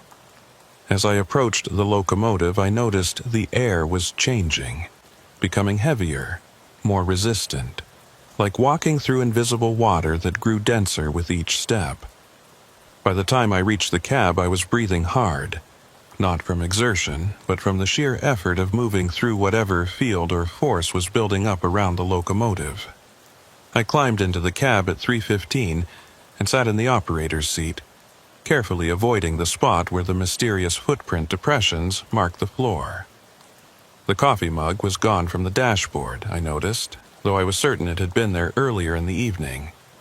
In its place was something else, a small object that I initially mistook for a stone or a piece of metal before realizing it was a watch, an old mechanical watch with a cracked crystal and a band that had oxidized to a greenish patina. I picked it up and turned it over, and on the back was an engraving, J.H., Night Operations. Judd Harrow's watch, left here as a marker or a message, proof that he'd been in this exact spot on the night he disappeared. The watch had stopped at 3:17, the second hand frozen between the third and fourth second markers, marking the exact moment when whatever happened to Judd had occurred. I held the watch in my palm and felt a strange resonance, like the object was vibrating at a frequency just below the threshold of normal perception. The feeling intensified as 3:17 approached, the watch growing warmer in my hand, the vibration becoming strong enough to feel clearly. I set it back on the dashboard and pulled out my phone to start recording, wanting to capture whatever was about to happen. 3:16 and 50 seconds. My pulse was racing now, that familiar adrenaline spike of standing on the edge of something unknown and potentially dangerous. 3:16 and 55 seconds. The air in the cab had become so thick I could barely breathe, pressure building like we were descending into deep water. 3:17 exactly, and the horn blast began. But this time it was different, louder, and more complex, layered with the harmonics and undertones that hadn't been present on previous nights. And simultaneous with the horn, the space around me began to shift, the cab's interior blurring and doubling, like two photographs slightly offset and overlaid on each other. I could see the rusted controls and broken windows of the abandoned locomotive, but superimposed on that I could also see clean controls and intact windows, the same cab but in pristine operational condition. And standing in the spot where the footprint depressions marked the floor was a figure, translucent and flickering but definitely present, wearing a Louisville intermodal uniform and staring at the controls with an expression of concentration and growing horror. Judd Harrow, I realized, still here after 26 years, still standing in this cab, still experiencing whatever had trapped him in this moment. I tried to speak, tried to call out to him, but the sound died in the thick air before it could travel more than a few inches. The horn continued its 15-second blast, and as it did, the overlay of past and present grew stronger, the two versions of the cab becoming more equally present until I couldn't tell which was the real one and which was the echo. Judd's figure became more solid, more detailed, and I could see his face clearly now. Could see the expression of someone who knows something terrible is about to happen but can't move or speak or do anything to prevent it. His eyes met mine, and in that moment of contact I felt a rush of information, images, and sensations flooding into my mind faster than I could process them consciously. I saw what Judd had seen on that October night 26 years ago, saw the space around him beginning to tear, saw something reaching through from the other side, something that wanted access to this world and had found a weak point in the western section of the freight yard to exploit. The horn finished its blast, and the overlay snapped back to a single version of reality, the abandoned cab with its rust and broken windows, and no sign of Judd Harrow except the watch still sitting on the dashboard. I sat there gasping for breath, the pressure in the air releasing so suddenly that my ears popped, and I felt momentarily dizzy. When my vision cleared, I grabbed the watch and climbed down from the locomotive, legs shaking, mind reeling from what I'd just experienced. I'd made contact, had seen Judd trapped in that moment of transition, had understood that he wasn't gone so much as stuck, existing in a state between worlds where 26 years could pass in this reality while feeling like seconds in his experience. The question now was whether there was any way to free him, to complete whatever transition had been interrupted, or whether he was doomed to remain frozen in that moment forever, reliving the same 15 seconds every night at 3:17 a.m. I stumbled back to my truck and sat in the cab with the watch clutched in my hand, trying to organize my thoughts into something coherent.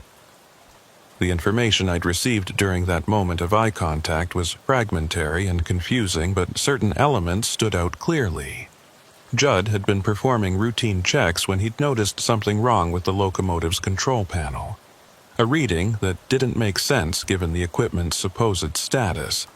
He'd started investigating, and that investigation had led him to discover that the GP38 wasn't just a locomotive but a focal point, a place where the boundaries between different versions of reality were thin enough to allow passage. Something from one of those other versions had been trying to push through, using the locomotive as an anchor point, and Judd had been caught in the middle of the process, neither fully in his original world nor fully transported to wherever the other side led. The watch in my hand was evidence of that transition, an object that existed simultaneously in multiple states, stopped at the moment of crossing but still present in this reality. I turned it over and over, examining it from every angle, and noticed something I'd missed in the cab. The second hand wasn't completely frozen, it was moving, just incredibly slowly, taking maybe an hour to advance one tick. If that rate was consistent, and if it represented the flow of time in whatever state Judd was trapped in, then, from his perspective, only about 6 hours had passed since that October night in '97. 26 years compressed into 6 hours, a ratio that suggested time worked differently in the overlapping space, dilated or compressed depending on which side of the boundary you were measuring from. I spent the rest of the night in my truck, unable to sleep, unable to stop thinking about Judd Harrow standing in that cab experiencing the same moment over and over, aware but powerless, trapped in a temporal loop that had no natural ending. When dawn came, I drove to the dispatch office and asked to speak with Nola Vexler, showing her the watch and explaining what I'd experienced during the 3:17 horn blast. She examined the watch carefully, and when she looked up, her eyes were wet with tears she was trying to hide. "I knew Judd," she said quietly. "We worked together before he disappeared. He was a good guy, careful, professional, not the type to just walk away from his job or get himself into trouble. When he vanished, I knew something had happened to him, something wrong, but nobody wanted to hear that explanation. They wanted it to be simple, wanted him to have quit or run off or whatever made the paperwork easier." She handed the watch back to me. "If he's really still out there, still trapped in some kind of loop, then we have to try to help him. Even if it's dangerous, even if it's impossible, we have to try." Over the next week, Nola and I researched everything we could find about the GP38 locomotive and the western section of the yard, looking for any clue that might help us understand how to free Judd from his temporal trap. We discovered that the locomotive had been purchased used in 1985 from a rail operator in Michigan that had gone bankrupt, and before that it had been part of a fleet owned by a mining company in Montana. Tracing its history back further became difficult, the records fragmentary and contradictory, but we found references to incidents at both previous locations. Workers reporting strange experiences around that specific locomotive. Equipment malfunctions that didn't make sense, the same pattern of low-level weirdness that characterized the Louisville Yard's western section. It was like the locomotive itself was the problem, or, more accurately, was a symptom of a larger problem, a physical object that had been built or had evolved into a focal point for dimensional instability. Nola had an idea that seemed crazy, but was the only option we could identify. "If the horn blast at 3:17 represents the moment of maximum overlap between worlds," she said, "then maybe we can use that moment to pull Judd back instead of just observing him. If you're in the cab when the horn sounds, if you're in physical contact with him when the overlay happens, maybe you can anchor him to this reality strongly enough that he snaps back to our version instead of remaining stuck in the between space." I pointed out the obvious problem, that we had no idea what being in physical contact with someone trapped in a temporal loop would do to me, whether it would free Judd or just trap me alongside him, creating two people frozen in that moment instead of one. Nola acknowledged the risk but argued that doing nothing was worse, that leaving Judd trapped forever when we had a possible solution was ethically unacceptable, even if the solution was dangerous. We planned the attempt for the next occurrence of 3:17 a.m., giving me a day to prepare and to make sure my affairs were in order in case things went wrong. I wrote a detailed account of everything I'd experienced and learned, left it sealed in an envelope with instructions to open it if I didn't return, and made sure my truck and business paperwork were organized for whoever would need to handle them if I vanished. The precautions felt melodramatic but necessary. Acknowledgement that I was about to attempt something that could easily go sideways in ways I couldn't predict or prepare for. Nola wanted to be there during the attempt, wanted to be in the western section as backup or witness, but I convinced her to stay in the dispatch office and monitor the situation remotely. If something went wrong, if I disappeared the same way Judd had, I needed someone who knew the full story and could warn others away from repeating our mistakes.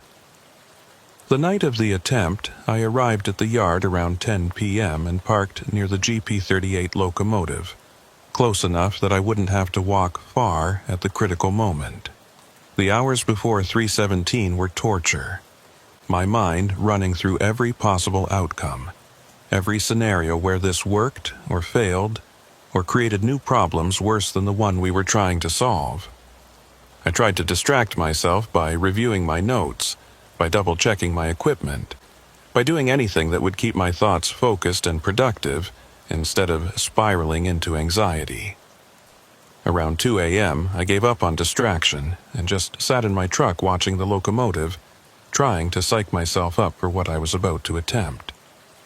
At 3:10, I climbed into the locomotive cab with Judd's watch in my pocket and my phone set to record. I positioned myself in the operator's seat and placed my hand on the spot where the mysterious footprint depressions marked the floor, the place where Judd would appear when the overlay began. The metal was cold under my palm, and I could feel those same vibrations I'd noticed before, the sense of something resonating just below normal perception. 3:15. My pulse was hammering now, fear and anticipation mixing into a state of heightened alertness where every sensation seemed magnified. 3:16. I closed my eyes and focused on my intention, on the goal of anchoring Judd to this reality, on creating a connection strong enough to overcome whatever force was keeping him trapped. 3:17. And the horn blast began. The overlay snapped into place immediately, the two versions of the cab superimposing with greater clarity than I'd ever experienced before. And under my palm, I felt warmth, solidity, the presence of someone standing exactly where the footprint depressions indicated. I opened my eyes and saw Judd Harrow looking down at me, his expression shifting from concentration to surprise to recognition as he became aware of my presence. He tried to speak, but no sound came out in the thick air, so instead he reached down and gripped my hand, his fingers solid and warm despite his translucent appearance. The contact created a circuit, a connection that I could feel in my bones, and through that connection I could sense what he was experiencing, the horrible loop of time where the same 15 seconds repeated endlessly, where awareness persisted, but action was impossible, where he'd been screaming silently for 26 years, while the world outside continued without him. I tightened my grip on his hand and pulled, not physically but with intention, with will, trying to drag him across the boundary that separated his trapped state from normal reality. The resistance was enormous, like trying to move a mountain, and I could feel the force that held him fighting against my effort, trying to maintain the loop, trying to keep him frozen in that moment. The horn continued its blast, the 15 seconds stretching out subjectively into what felt like hours, and in that extended time I could see the thing that had created this trap, the presence from the other side that had been trying to use the locomotive as a crossing point and had caught Judd in its attempt. It wasn't malevolent exactly, more like indifferent, a force that operated according to rules so alien to our reality that human concepts like intent or morality didn't apply. It didn't care that Judd was trapped, didn't care that 26 years had passed, didn't care about anything except maintaining the stable crossing point it had created. The horn reached its 15th second, and I felt something give, some part of the trap's structure failing under the combined pressure of my pulling and Judd's desire to be free. The overlay shuddered, the two versions of the cab separating and remerging in rapid oscillation. And then, with a sensation like reality tearing, Judd solidified fully, his hand in mine becoming completely corporeal, his weight pressing down on the floor, creating new footprint depressions alongside the old ones. The horn cut off and the overlay collapsed back to a single version of reality. The abandoned cab with its rust and broken windows, and Judd Harrow standing beside me, looking confused and disoriented, but definitely completely present and real. We sat there for a long moment, both of us breathing hard, both of us trying to process what had just happened. Finally, Judd spoke, his voice hoarse from disuse. "How long?" he asked. "How long was I in there?" I told him it had been 26 years since October 23, 1997. He closed his eyes and made a sound somewhere between a laugh and a sob. It felt like 6 hours, maybe 7. I could see everything happening around me, could see the days passing outside the cab, but I couldn't move or speak or do anything except stand there experiencing the same moment over and over. He opened his eyes and looked at me. "Thank you. I don't know how you did it, but thank you for pulling me out." We climbed down from the locomotive and I called Nola to tell her the attempt had succeeded, that Judd was free and apparently unharmed beyond the disorientation of having lost 26 years in subjective 6 hours. She arrived 15 minutes later, having driven from her apartment at dangerous speeds, and when she saw Judd, she stopped dead, staring at him like she was seeing a ghost. "You haven't aged," she said finally. "You look exactly the same as the night you disappeared."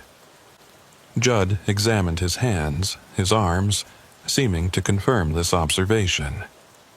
I guess time wasn't passing normally for me, or maybe it was passing but my body wasn't experiencing it.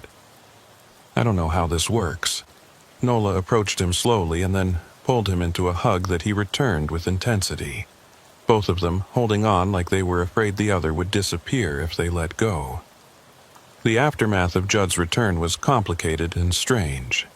Legally, he'd been declared dead after 7 years of absence. His possessions distributed. His accounts closed. His existence archived in the records of people who'd been but were no more. Recreating a legal identity for someone who'd been gone for 26 years but had only aged 6 hours required lawyers and documentation and bureaucratic gymnastics that took months to resolve. The yard management was understandably skeptical of the whole situation, preferring to believe that Judd had voluntarily disappeared in 1997 and was now returning with a convenient story, rather than accept that he'd been trapped in a temporal anomaly in the western section of their facility. But Nola and I vouched for him, and eventually the various authorities involved agreed to process his case as a standard missing person return. No questions asked about the missing decades or the impossible nature of his preservation. Judd moved in with Nola temporarily while he tried to adjust to a world that had changed dramatically during his absence. The technology was different, the politics were different. Most of the people he'd known were gone or had moved on with their lives. He was a man out of time in the most literal sense, trying to find his place in a reality that had continued without him while he stood frozen in a moment that had already passed. We spent hours talking about what he'd experienced, trying to understand the mechanics of the trap and whether there might be other people caught in similar loops at other thin points in reality. Judd described seeing others sometimes during his imprisonment, distant figures trapped in their own moments, unable to interact or communicate, but definitely present in that overlapping space. If they were real, if his perception was accurate, then the phenomenon wasn't unique to the Louisville Yard's western section, and there might be hundreds or thousands of people frozen in temporal traps across the world, silently waiting for someone to free them. I continued working as an owner-operator, but I stopped parking in the western section of the Louisville Yard, stopped going anywhere near the GP-38 locomotive or the disconnected siding where it sat. The yard management eventually had the locomotive removed and scrapped, citing safety concerns and liability issues, though I suspected they really just wanted to eliminate a problem they couldn't explain or control. With the locomotive gone, the 317 horn blasts stopped, the western section returning to normal levels of abandonment and decay, and within a few months drivers were parking back there again without experiencing anything unusual. It was like removing the focal point had dissipated whatever field or force had made the space wrong, allowing reality to seal up its thin spots and return to stable normalcy. But I know that's not the end of it, not really. The locomotive was a symptom, not a cause, and the fundamental instability that allowed it to become a crossing point is still there. Dormant, but not gone. Someday, someone will build something or park something or do something in that section of the yard that will create a new focal point, a new thin spot where the boundaries between worlds become permeable again. And when that happens, when the walls start tearing and the overlays begin, there will be another Judd Harrow caught in the moment. Another person frozen in time and waiting for rescue that may never come. I think about that sometimes. Late at night when the road is empty and the radio is full of static. And I wonder if I should go back to the western section, should monitor it for signs of new problems, should stand ready to help whoever might need it next. But I'm not that brave or that foolish, and besides, I did my part, freed the one person I could reach, and that has to be enough.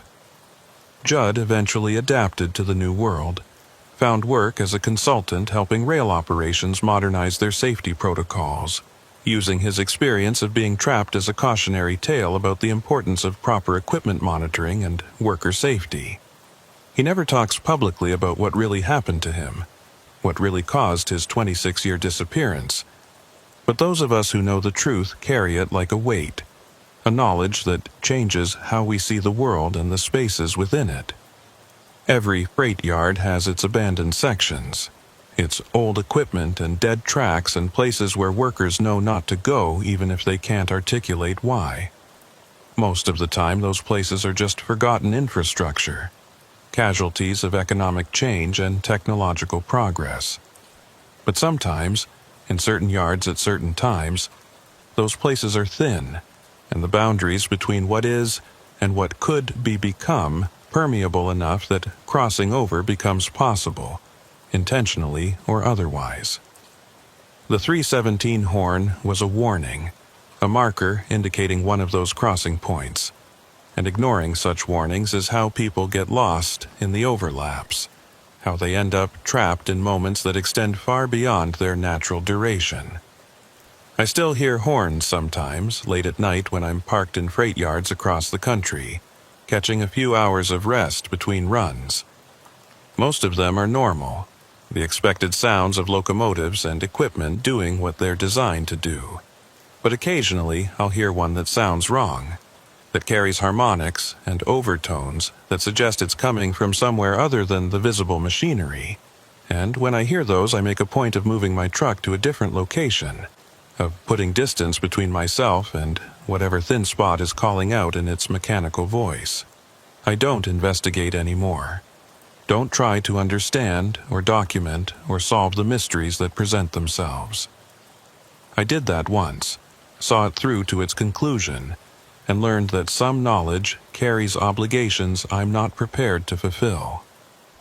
Better to drive away, to find a different yard, to let someone else be the one who hears the wrong time horns and decides to investigate. Maybe they'll be smarter than I was. Maybe they'll walk away before getting involved. Or maybe they'll do what I did, what Judd Harrow did before me, and cross a line they can't come back from unchanged. Either way, it's not my problem anymore, or so I tell myself on the nights when sleep won't come, and the sound of distant horns seems to carry messages I'm trying very hard not to hear.